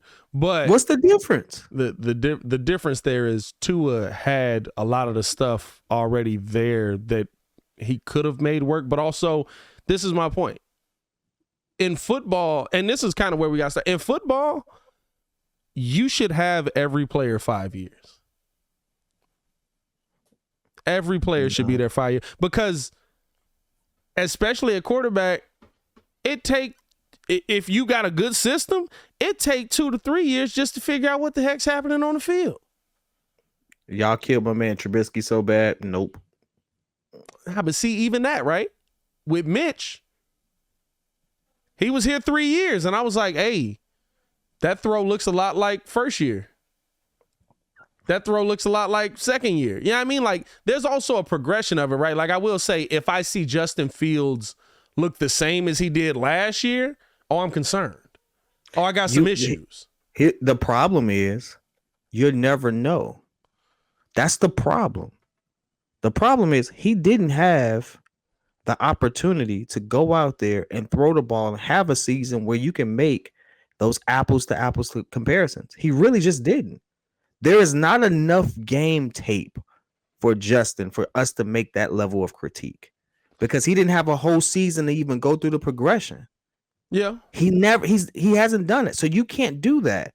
I'm not saying but I'm just saying, like, the way that the media and everything is going to critique him, which is the area and basis of which I'm making my argument. Yeah. They're going to be so harsh on that kid. And it's like, yo, he didn't even get a chance to play a season. Whole time, I want to do a thing for just the members, and I got to see if I can get the all 22 this year. I got to figure out how you get it. I know it's a way to get it. Somebody, if you got it, let me know. I think Coach T got it. Coach T, if you see Coach T gets it. Yeah. Coach T, if you see this, let me know how to get the all 22, man. Because for me, I want to do a thing with the members where we literally just break down every Justin Fields throw. Because this season for me is not about, is Justin completing passes. One, I don't think he's going to throw the ball that much. This season about me is, did Justin make the right read there? He going to throw that pill. Nah, they already said they're going to run heavy. They already said they're going to run heavy. Run heavy is what you saw San Francisco. That's exactly the offense you're going to see. That's exactly the offense you're about to see. That's not the QB we got. Yeah, but that's also, it's also, here's the thing, and this is why it protects him, though. No, this is why I like Coach Flus. It's not just about protecting Justin. It's about coaching a game that's going for the team you have. That's the biggest issue I had with Matt Nagy. Matt Nagy had one of the best run offensive lines in the NFL, if you actually look at it. Matt Nagy, with Justin Fields, had an offensive line that in a rolling pocket, oh, by the way, a quarterback that also could roll out, was one of the best quarterbacks in the NFL when you did it. Did no rollouts. 19. I think Justin completed. No, maybe he did. I think he did 25. Justin completed 19 of them. Out of how many snaps? Oh, over 1,000. Well, no, I don't know how many snaps Justin took last year because it was different time. But right, like couldn't adapt his scheme to what the team was good at. Legitimately watch Khalil Herbert get over 100 yards on the best defense, arguably the best defense in the NFL. Watch Khalil Herbert run over 100 yards, become the first person that season to run over 100 yards on them, and then didn't run the ball the next week. You know what I'm saying? So, like, that's why I'm okay with what Coach Flus is doing. Because while Justin may throw the ball 15 to 20 times a game some games, he's coaching to what the team's strengths are right now. And if Justin looks like he can play and you find a wide receiver that looks like he can absolutely go get it, guess what? The game plan might change. But starting off, I got 3 things I know that are good on this team. Khalil Herbert, David Montgomery, and a center. And now you got a right guard. Darnell Mooney is okay, but I don't know if Justin Fields can get on the ball yet. I don't know if Justin gonna be protected long enough to get the ball. That's why I said I want to do a thing with like just the members where we like sitting there breaking down the actual all 22, because to me that's something where like, did Justin throw it to the open man? Did it hit him in his hands? Did he drop it? Did Justin make the right read here? Did he miss somebody over the top? Did he drop? You know what I'm saying? Because that's what you really got to evaluate with it. And I went back and did it because they used to have it just on YouTube, or somebody was doing it. I think they got their page shut down. But and I went back and did it with Mitch. And there was some games where I had to say, Mitch is on the money. Y'all got to catch. Mitch is hitting you in the hands. Y'all got to catch. And then there were some games where you say he's being horrible. Then there was other games where it was like, hey, Mitch, that's 6 feet over his head, bro. That's not Akeem Olajuwon out there. And all I'm saying is, if you really analyze a lot of QBs, you're gonna find those inconsistencies. The difference between good and great are those when they start to eliminate those little by little. And you made a great point. Early 2000s. Hey, if Drew Brees doesn't get 3-4 years, he's out the league. Yeah. 100%. If Drew Brees was graded the 100%. same way Mitch Trubisky was graded, he's not Drew Brees. Well, that's tough too, right? Because what was the year he took off on the chart? 3? Year 3 he took off on the Chargers, I think. And then he broke his leg. Like year 3 was crazy. Year 3 he was like 26 and 14 or something like that. Maybe year 2 or year 3, something like that. He had a year on the Chargers, but he was cooking. Year 4. Year 4. So going into year 4. Year 4, he's a Pro Bowler. Yeah. And even with that, right? Like when we had year 4 Mitch here, I was like, please prove me wrong. Please, here's my thing. I have no animosity versus nobody. I want all of y'all to prove me wrong, because I'm tired of talking about the quarterback position. We have been doing this show for 5 years. The conversation hasn't changed. Hey, by week 10 of last week, we was sitting in post-game show like, what y'all want me to tell y'all? It looked just like it did in week 9. You know what I mean? So like I wanted Mitch to prove me wrong, but right, like the things that got Mitch, and I do think Nagy is a huge part in the derailment of Mitch's career. And you got an opportunity. Like this year for me with Mitch is the real year of like, you got to show me something. Ain't nothing else. You got an offensive line, you got wide receivers, you got a running back, and you got a Hall of Fame head coach. And you got a young blood that's gunning for your spot, and might get it. Because they paid you a lot of money, and they will sit you just like you was Mike Glennon. He's gonna get it simply because that kid is homegrown. That's like benching Derrick Rose. So guess what, Mitch? You playing for your next opportunity, and that's cool. Because I think that realistically, you playing for your next opportunity. Mike Tomlin is gonna give him a fair shake. He's going to allow him to sit there and see who wins. I do too. And if he wins out, he's going to start. That's the one thing I respect about Mike Tomlin. So if he don't shake out, he don't shake out. Yeah. Cool. I can sit there and put that to bed. Mitch, do I think that situation was fair? No. But unfortunately, I can't sit there and say that about Pittsburgh. Daniel Jones is going to be in the same situation. Do I think it's fair? Unfortunately, no. You know what? Who also gets a bad shake? Kirk Cousins. Kirk Cousins and all those reports about his coach not liking him and stuff like that gets a bad shake. You know how hard it is to play the QB position when your coach don't like you? That's like playing a point guard and your coach don't like you. It's hard to run the offense and your coach don't like you. Yes and no, man. It's hard. But it's tough. I don't care what nobody say. But anything else is anecdotal. No, you can sit there and say, "Well, he did it." I don't care. It don't happen that often. But agreed, right? Like they gonna blame him for all of that. But he's also not dealing with who was that? Was that Mike Zimmer on a day-to-day basis because he was the defensive coach. He was a defensive-minded coach, so like you're dealing with your OC more times than not. That's true. So that's more of a, and he wasn't calling plays on offense. So like that's more of a situation where like Kirk to me is the kind of quarterback I'm talking about. He's a good enough quarterback that we will definitely remember that he was in the NFL. He might not be the best. He might not be the best quarterback in the world, but if you put a good enough team, if you put a good enough, I don't know about that. Phillip Rivers was getting that mug done. Phillip Rivers kept running into the NFL's version of Golden State. I mean, but in all actuality, what is his playoff record? That I don't know. Hey, listen, a lot of losses. Well, not a lot of wins. He got to the AFC title game a couple times. He got some dubs in there, but I mean he's got losses for sure. Shout out to the state of Minnesota though, because both of their teams kind of came up. They got a new coach there. They retooled some pieces. We'll see. They're not the last in stock. This is the thing. Their team should be better. They actually should win the conference. If because I don't know, Aaron Rodgers doesn't trust a lot of young receivers. He ain't got no choice. He never has. He ain't got no choice. He ain't got no choice, but that's not his thing. He gonna throw it to Sammy Watkins, and then he gonna be like, well, I guess I might as well throw it to Christian Watson because Sammy this year is not the Bears' year. I don't believe. No. I don't believe this is our year. No. This is more of a who can do what to be here next year because we got a lot of money. We're gonna blow it. So that's what that is. Detroit is Detroit, but I think Jared Goff is gonna be better. I think this is going to be the first year where Minnesota and Detroit actually could run the division. I think they have a strong opportunity to. This would be the best time for them to make a run for it. I would hate to sit there and see the Detroit Lions. I would rather it be the Minnesota Vikings. Trust me, I would rather it be Minnesota Vikings. I don't know why. This is if you could do it any other season. This is the season. I would bet you any amount of money in my pocket right now, which is none. But I bet you some food or something. The Bears will still win more games than Detroit this season. I take that bet. I want some oxtails. All right, I'm buying. A nice plate of oxtails. I'm buying it for whatever plate you want. I got it. That's a gentleman's bet. I'll do it. It's a friendly bet. I'll do it. I'll get you some oxtails on it. The Bears are in too much of a state of flux. It's a brand new system, stuff like that. But it take one thing, right?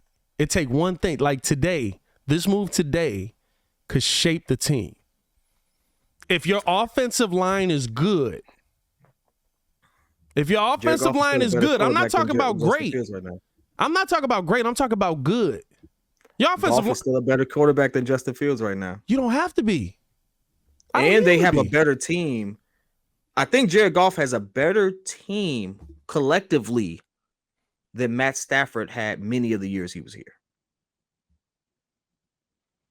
With the one of the best wide receivers. You can't not just Megatron. Because Matt Stafford ran for his life a lot.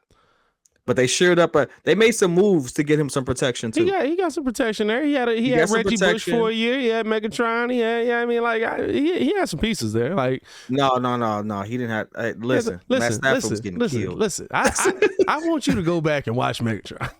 Megatron was getting triple covered.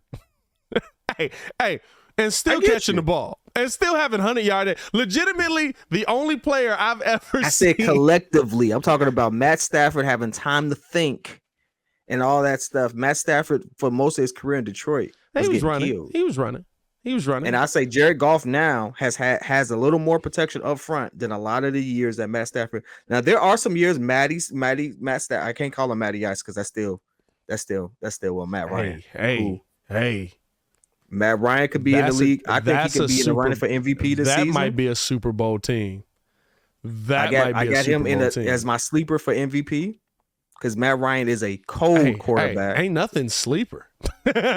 I'm wide awake on it. I'm here for it. Listen, that team is gonna win some games, bro. Talking about disrespect to QBs, he don't even get mentioned top 15. Hey, that's tough. Matt, how you not get mentioned top 15? Yeah, because you lost one of the toughest Super Bowls to lose probably in NFL. I mean, history. you lost it to the GOAT. Yeah, if you're gonna lose to the GOAT. Nah, listen, this ain't the Jamarcus Russell debate, brother. You but the biggest on them. 32-3 is tough. Hey, and legitimately, it was in his hands because they was too dumb to run the football. Here's my problem, and it's not against Matt Ryan. Like, I think Matt Ryan's better because Matt Ryan don't play defense. No, yeah, I think Matt Ryan. But again, right? Like, that's what I'm saying. It was in Matt Ryan's hands, and they ain't score no more. He should have called. Well, Patriots defense was pretty freaking good. He was just cooking first half. First half, Matty Ice was cooking. We can't do the day was good, but that 32, bro, 32. They were cooking. Hey, they were destroying cooking. They were and I was the one guy in the Super Bowl party where everybody's talking about that we're gonna bring back the Dirty Bird and all that stuff. I was like, Tom Brady's on the other side of this field, and I don't feel comfortable until this says 0. Bro. And sure enough, who they go storming back, and I said, I told you. So listen, I don't want him to win. But he's just too good to ignore. I was wasted, and I remember in the first half I wasn't wasted yet, but I was feeling good. So the whole first half, I'm like, here come the Dirty Bird, just because I liked saying it. And it was 32-3, and I remember vividly sitting down in my Big My house in the chair, looking at the TV for the halftime show to come on, and my dad said, well, this is done. I said, he finna win. My dad was like, there's no way they win this. I was like, Pop, that's the GOAT. That's Bill. You just messed the game. They're about to win. And my dad was like, you crazy. He definitely was like, you're drunk. Like, get out of here. Bro, when I tell you I watched that mug come back, the next day, I watched it that day too, but yeah, but the next day, I just remember leaving there and just being like, I knew it. I knew they would come back. I knew it was Tom Brady. They had to come back. For me, that's what made him the GOAT because he had did it so many times. He's had some good comebacks. But that in a Super Bowl, never have seen it that way. And I was like, yo. That's the greatest comeback in Super Bowl history, probably.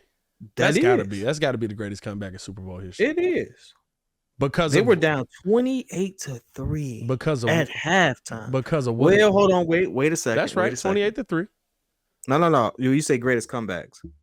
Because San Francisco had the Chiefs down. Well, and the Chiefs ended up going on an immaculate run in one quarter. I had never seen that. It felt like Golden State was on the field. That's a good one. I was gonna say Denver. Down threes. Denver. I was gonna say Denver with John Elway. Those was good. But it's 28-3 is tough, bro. They lost 35-32, didn't he? That's tough. That's 4 touchdowns.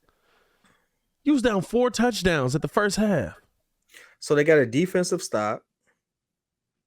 But that's a lot of points, bro. Like the second half got to just go right. A lot happened. And the one thing I will say is the only thing I knock Matty Ice for is he was just not prepared for that moment. And with it being his first time there, he just didn't know how to rally the troops right.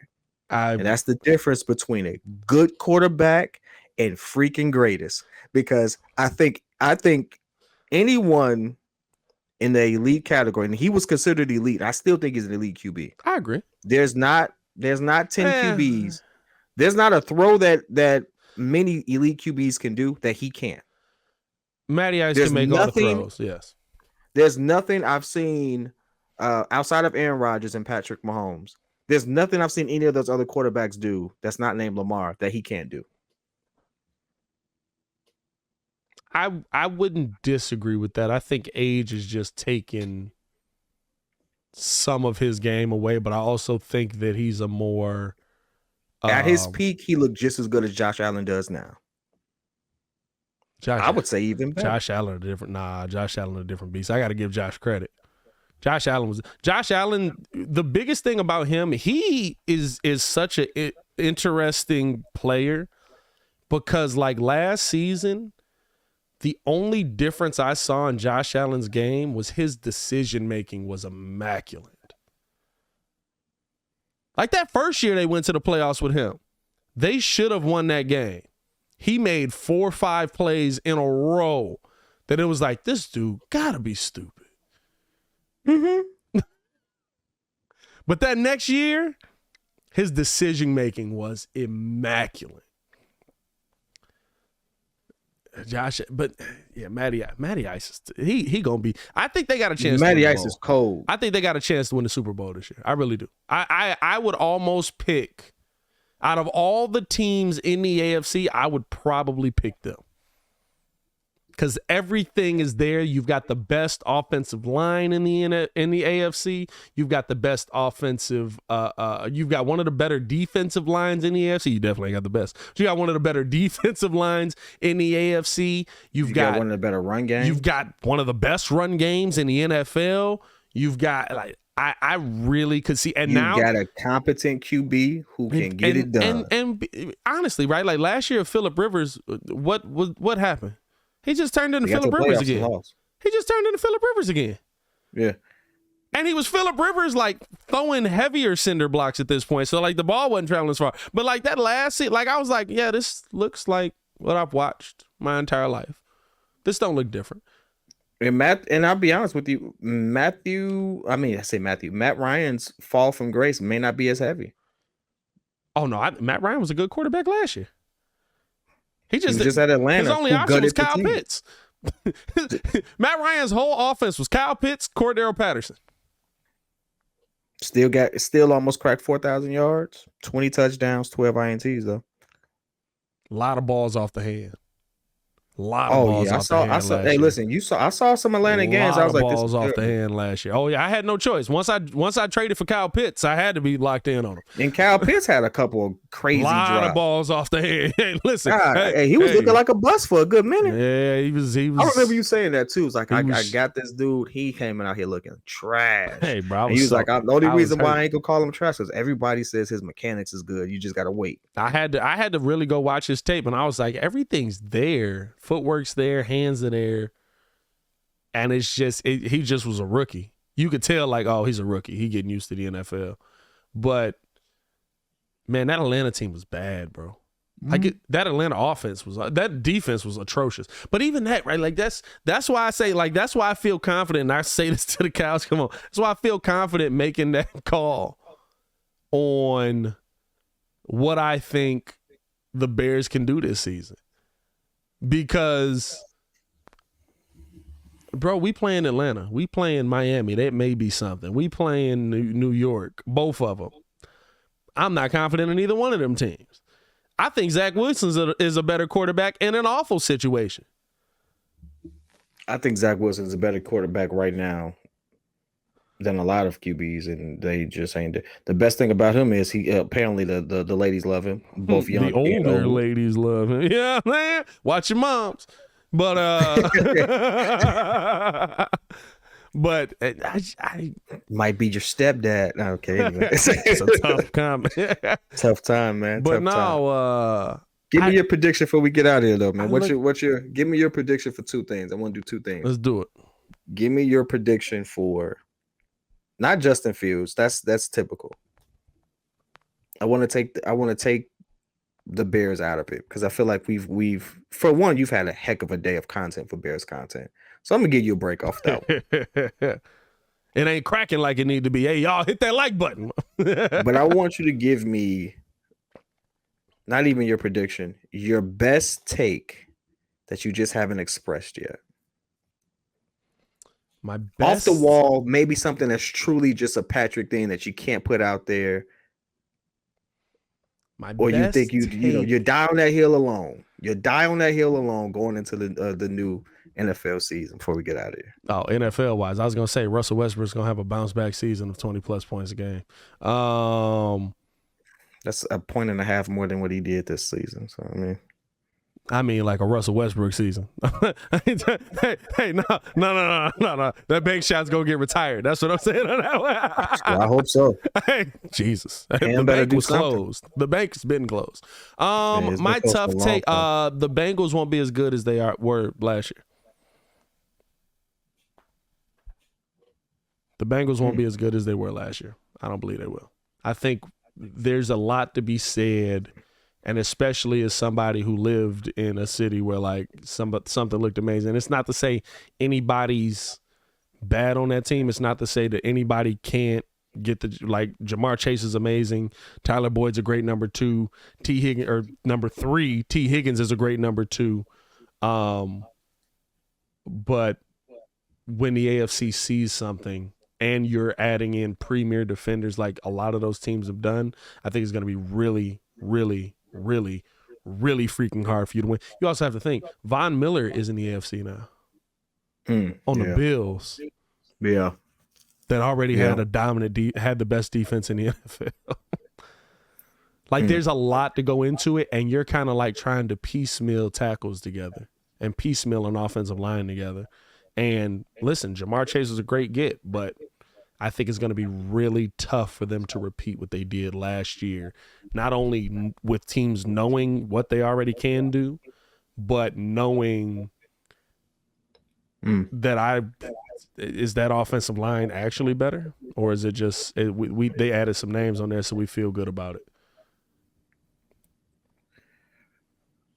That's a good one. It's a tough. I'm gonna go. That's a tough take. The Super Bowl team is gonna be not as good this year. Like I think they'll be. There hasn't been a repeat Super Bowl team in the last 17 years. Yes, there. The last people to repeat were the Patriots. No. They did that in Brady's first. Seahawks didn't go. And didn't Chiefs. win back to back. They didn't win back to back. They went back to back. Chiefs went back to back. Seahawks went. I'm talking about just teams going back to back. Like I don't. Oh, just going, making. I think there'll be especially with a first place schedule. Now you also have to take into account, right? Did they win a division? I don't quote me on that. I don't have it. My phone died on me. But I think their schedule is going to be tough for this year. I think they'll be a 9 to 10 win team. That's a huge dip. Because I think they won 13 last year. I don't remember. I know the Bears beat them, which blows my mind. But I think they won their division last year. I might be wrong on that. Let's see. Yeah, they won their division. AFC North? Yeah. Yeah, they were 10-7.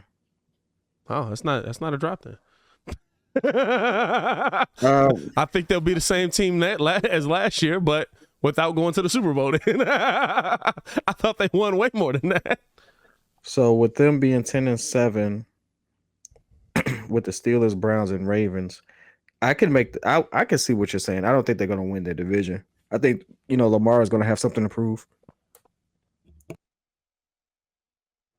Forgive me. I think LeBron is going to have something to prove. Depending on what happens with Watson, if it's 4 games, I heard that it could be even 2 games because there was no guilt. They didn't find anything. He did anything. That's not our job to sit there and make that decision. But I mean, they can't. They're not going to suspend him for a season. They're not. They can't. They can't. I don't think so at this point. I think they'll throw a crazy suspension out there and he'll appeal. I think they'll throw he got a 10-game suspension, they'll appeal, and it'll go down. I don't think it'll be 10 games. I think it'll be at most 4. Because anything else at this point is just punitive beyond reason. Well, what did he do? What did he get accused of? What was he found guilty of? Nothing. Let's not throw reason in there with the NFL though. Like you messing yourself up. Well, hey, I think he'll appeal. Scenarios. I think he'll appeal and get maybe 3 games based on I don't even remember what it's called. Basically, they suspend you for shaming the brand or something like that.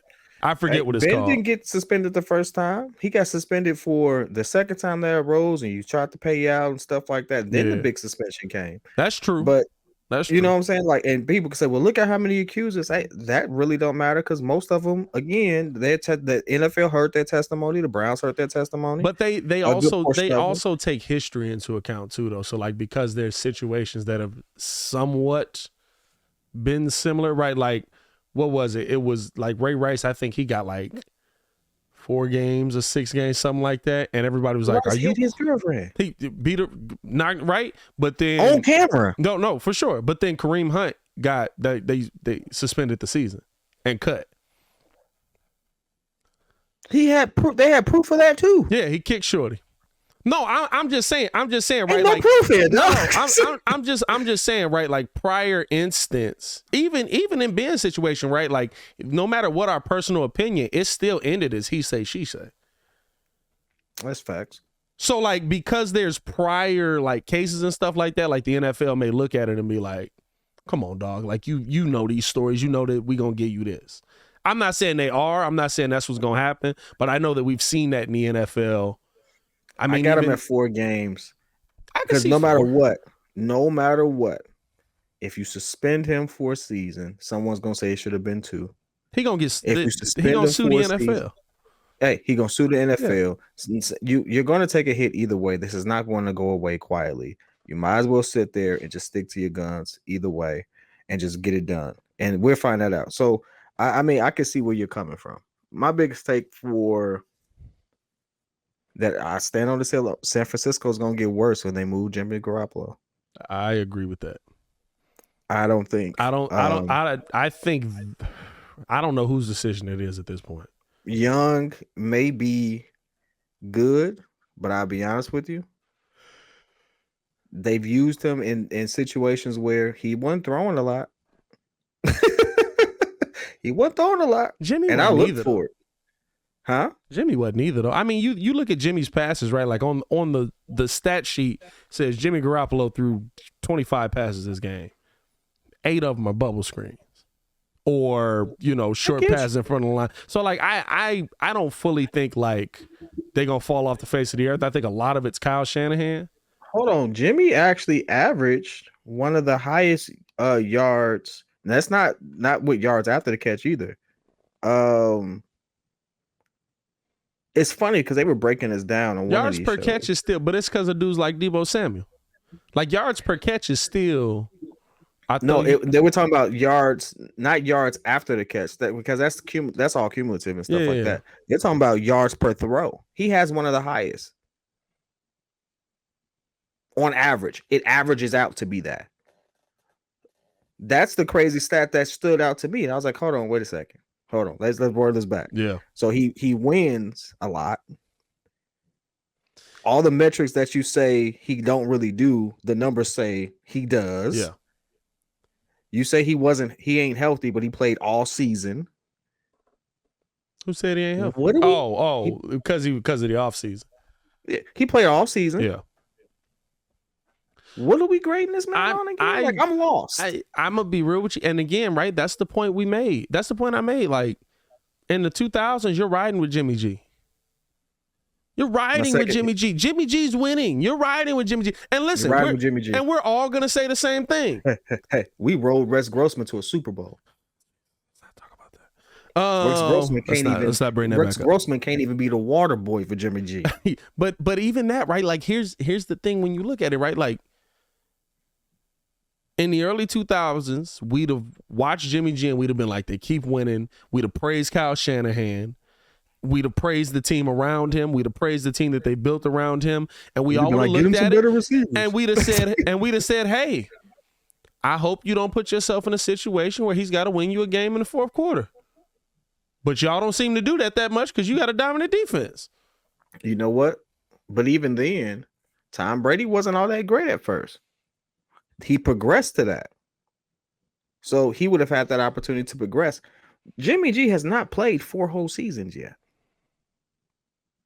Jimmy G missed a lot of seasons due to injury, though. That's where the injury come in. That's a fact. That's where the injury come in. But Jimmy G's also, what is Jimmy G? Jimmy G's 30? No, I don't think Jimmy G sat behind Tom for like 3 years. Because remember, Bill wanted him to play. Bill wanted to keep Jimmy G. Jimmy G is 30. He sat behind Bill. He sat behind for 3 years. He sat behind Tom for 3 years, got his chance, got hurt his first 5 games in San Francisco. Got hurt his first season. I think he tore his ACL his first year. That was the year he was with the porn star. Shout out to you, Jimmy. Second year, I guess he got injured too. He only did 3 games. 2019, he plays all 16 games. They go 13-3. Maybe he got traded mid-season, actually. No, this is all San Francisco. No, I'm saying that first year in San Fran. I don't remember how the trade went down. I'm thinking maybe he got traded mid-season. Maybe he did get hurt during the season. I don't remember him getting hurt 2 years in a row like that, though. Well, let's click on him. I don't remember him being hurt 2 years in a row. So maybe he got traded before the trade deadline to San Francisco. Yeah, no. He was 5-0 when he started. Yeah. Yeah, I don't know what that is too. I don't want to make anything up. I don't remember what that was. 2020, he didn't play. He only played 3 games for whatever injury he had then, but he won all 3 games. 2019, he went 13-3, and 2021, he went 9-6. So the seasons he did play every game, nearly 4,000 yards. Hey, listen. I don't get it but I don't get like why guys do that in the modern NFL. We give up on guys in 3 years. Like I get football, you got to get it, and there's guys that do get it quicker, but like, and there's a lot more quarterbacks that are getting it quicker now. But like, I wouldn't be surprised if Mitch has success in Pittsburgh at all.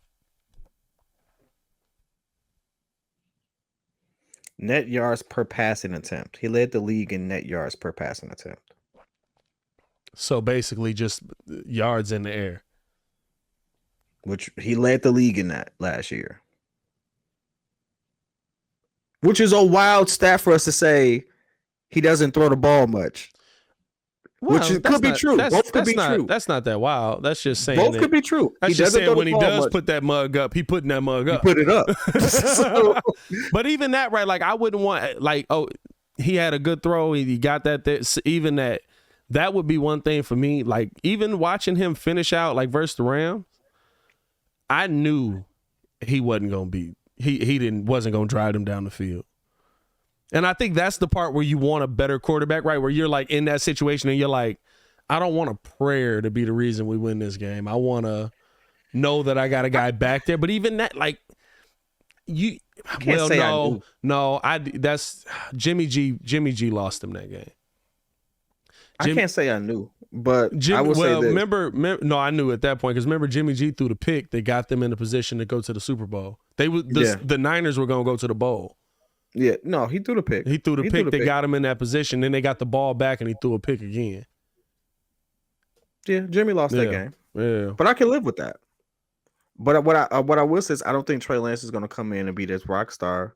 I agree. That they say he is. I agree. And I don't think he's. I don't see anything to allude to that. I don't think Trevor Lawrence is going to be that good this year. Now that was going to be my second take. I think he's going to be better than Justin this year. I don't think Trevor Lawrence is going to be that good this year because he's literally in the same situation as Justin. But he's in this situation in year 2 when they had their money. Like, I think we're going to figure out. They got him some people. They got him people for sure. But he's got a whole new coaching staff. He got a whole new team. I think he's going to have a better season than Justin. I don't even know if I disagree with that, but I think even that could be mediocre. I think Justin Fields could have a 3,500-yard season, and we'll feel good. I'm not. I would, because I know how he's gonna get it. He get 3,500 yards in a run-heavy offense. Shout out to him. You know what? You're right. Second year. You didn't even crack 2,000 last season. 3,500 is a lot. Yeah, that's a lot. So I would feel good about that, and knowing like What's y'all game plan? We're going to keep giving this mug to David because he keep hitting people in their mouth. And for the record, it's not that I don't believe in Justin. It's the simple fact that I think the situation in itself has playing itself out. I think Trevor's got a better situation. You just think, I think Trevor's in a better situation? I think Trevor was given more of a green light to build confidence, and he was able to make some of those mistakes without the threat of what's going to happen and stuff like that. Like the whole vibe around his failures in Jacksonville, totally different than his vibe. That like Chicago's a hard team to play for. Yeah, it's a really hard team to play. We're super critical, and so like everywhere else, they get a young player, has some potential, this, that, and the other. They come and then you got to look at how the media portrays it. They portray him right? Because like. They weren't hurt when they traded Allen Robinson or when they let Allen Robinson go. Allen Robinson was a 1,000-yard receiver and he like tore his ACL. Jacksonville. That's where he was. Yeah, I mean, like Jacksonville is not upset that they let Jalen Ramsey go. Yeah, I mean, so like I get like we're here and I feel like we're hyper focused on it and we focus in on the team, but like also I can look at it and be like other places do this. It's just where you do it is usually a major market because we expect more from you because you've got freaking money because we're giving it to you. like you know what? Like if you're a Jets fan, you got to be ready to shoot somebody. It's unfair to Justin because he's in a situation where you're in a major market. You're in one of the most storied franchises of NFL history, and we haven't had a good QB. And not only have we not had a QB, we ain't had a black QB. Well, in such a long time. But like, you know what? This was a team that was like, they don't want to draft a black QB. And then all of a sudden, like, boom, we get both of it. We get a new QB who's highly rated, highly touted, and he black. And I was like, good Lord. Hey, like bro, I was cooking mugs. Then you give him that. the worst offensive line. Bro, like, I was cooking mugs on that topic. The Bears don't want to go get a black player. They don't want a black man leading the team. The team that's led by defense with all these black dudes that have murdered millions of quarterbacks. There's not one quarterback up in the hall when you walk down them. Hey, just tell them to look up next time in the stands and see if they find number 34 and tell me who the heck that is. Like, come on, bro. Like, be real. Be real. Tell me what all the faces on 85, 84 Bears who was on that. We had some us that was going hard on that. I don't even think they watched the show no more. There was somebody that was going ridiculously hard on that, and I think it was an old head who just honestly was just talking from a biased perspective. And I don't even think it was an old head. I thought it was a young. Well, there was some old heads too. That's ultimately where my respect for your NFL acumen kind of like really grew, because in the heat of that conversation, it was a back and forth. We was doing call in. Some people had called in and said some stuff about that too. Yeah. You handled that, and like I was like, dang, he remembered all of that, and it just let me know, yeah, football is really his sport. Like, I love football, really bro. That's what Chicago is. That's why I say like even you saying it's kind of unfair to Justin. That unfairness is also paired with undying love in mediocre situations. There is half a city right now that absolutely believes it was the wrong choice to get rid of Mitch Trubisky. Oh, I was one of them. I know, you still are. Mm-hmm. But like that's but I called it long before it got worse. But even I called it at the end of the 2018 season. I was like, hey, listen, we got to get a better coach. Hey, even you was right. 100%, 110% you was right. But Mitch ain't do nothing amazing here. Mitch ain't cracked 4,000 yards. Mitch showed you so much potential that I felt like, and he did it at a time where we were seeing Lamar Jackson, who's not a good passer, just an extreme athlete, do phenomenal things with his legs. We were seeing that at a time where we were seeing Russ do phenomenal things with a bad O-line with his legs. Dak do phenomenal things with his legs. And we were like, hey, you know, if you give this kid the opportunity to do some of this stuff, yeah, you could get some similar results. I ain't saying he gonna be Russ and stuff like that. These are vets. But you're using his strength. Come on now. You can't deny the fact that he's better on the run. You give him no opportunities on the run. Come on, dog, move this pocket. I agree with you on moving the pocket, but the problem I had with it is Muggs wanted him to just run off. They wanted him to be an instinct player. And Matt Nagy's point, while he was probably the wrong person to belabor it, is not wrong. Those players don't last in the NFL. The players now that even move well, Russ is an amazing pocket passer, one of the best in the NFL. Aaron Rodgers moves amazing. He's also one of the best passers we've seen. Like, there's very few Lamar Jackson type players that are successful. Look how quick Cam died out. Quick. So here's the thing. 110%. You said you hit the nail on the head. You can't give that critique if you're not going to be the coach who gets the most out of your team. That I agree with. That, and if you had given him the scheme that helped him succeed, build some confidence, and then it wasn't working out, you're the coach to give that critique. I can sit there and say, hey, whoever Lamar's coach is, I keep forgetting his name. I don't know how. He has a brother. Oh, John Harbaugh? Harbaugh, yeah. I don't know. I keep forgetting Jim or John. Whatever. Anyway. Jim is at Michigan. Whatever.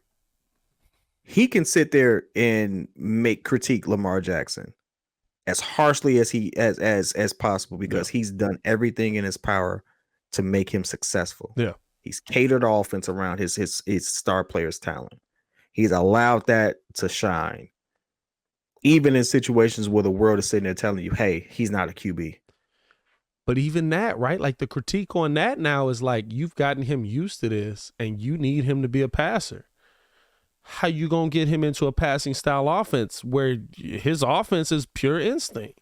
Like, there's a cap, and Lamar legit might get to a Super Bowl. Cam Newton got to a Super Bowl. It might. I'm gonna be real with you. If Cam Newton jumps on a football, might win it. But Lamar can get to a Super Bowl. I'm not saying that's not, but that player doesn't last long because of what he puts his body. Relationships can change that, though. Look at the relationship he has with his player, and so that, to me, like, the relationship he has with Lamar, I feel like translates off the field to the point where he can have that conversation. Hey, Lamar, I want to extend your career. We have to work on these things. I have to put you in these situations. This is where we need to be. Yeah. And he's earned the right to go to Lamar and say those things and have that respect because, hey, I've done all I can. I've put you in these situations. I let you be you. I need you to come. He let me really show you. Ruined that term for me. Somebody said "be you" in a regular sense the other day, and I was like, "Ugh, you mother." Matt Nagy. That's crazy. Bro, ruined 2 words for me. That's crazy. But like for real, it's only so many coaches who you feel like really earned that respect. I think agree.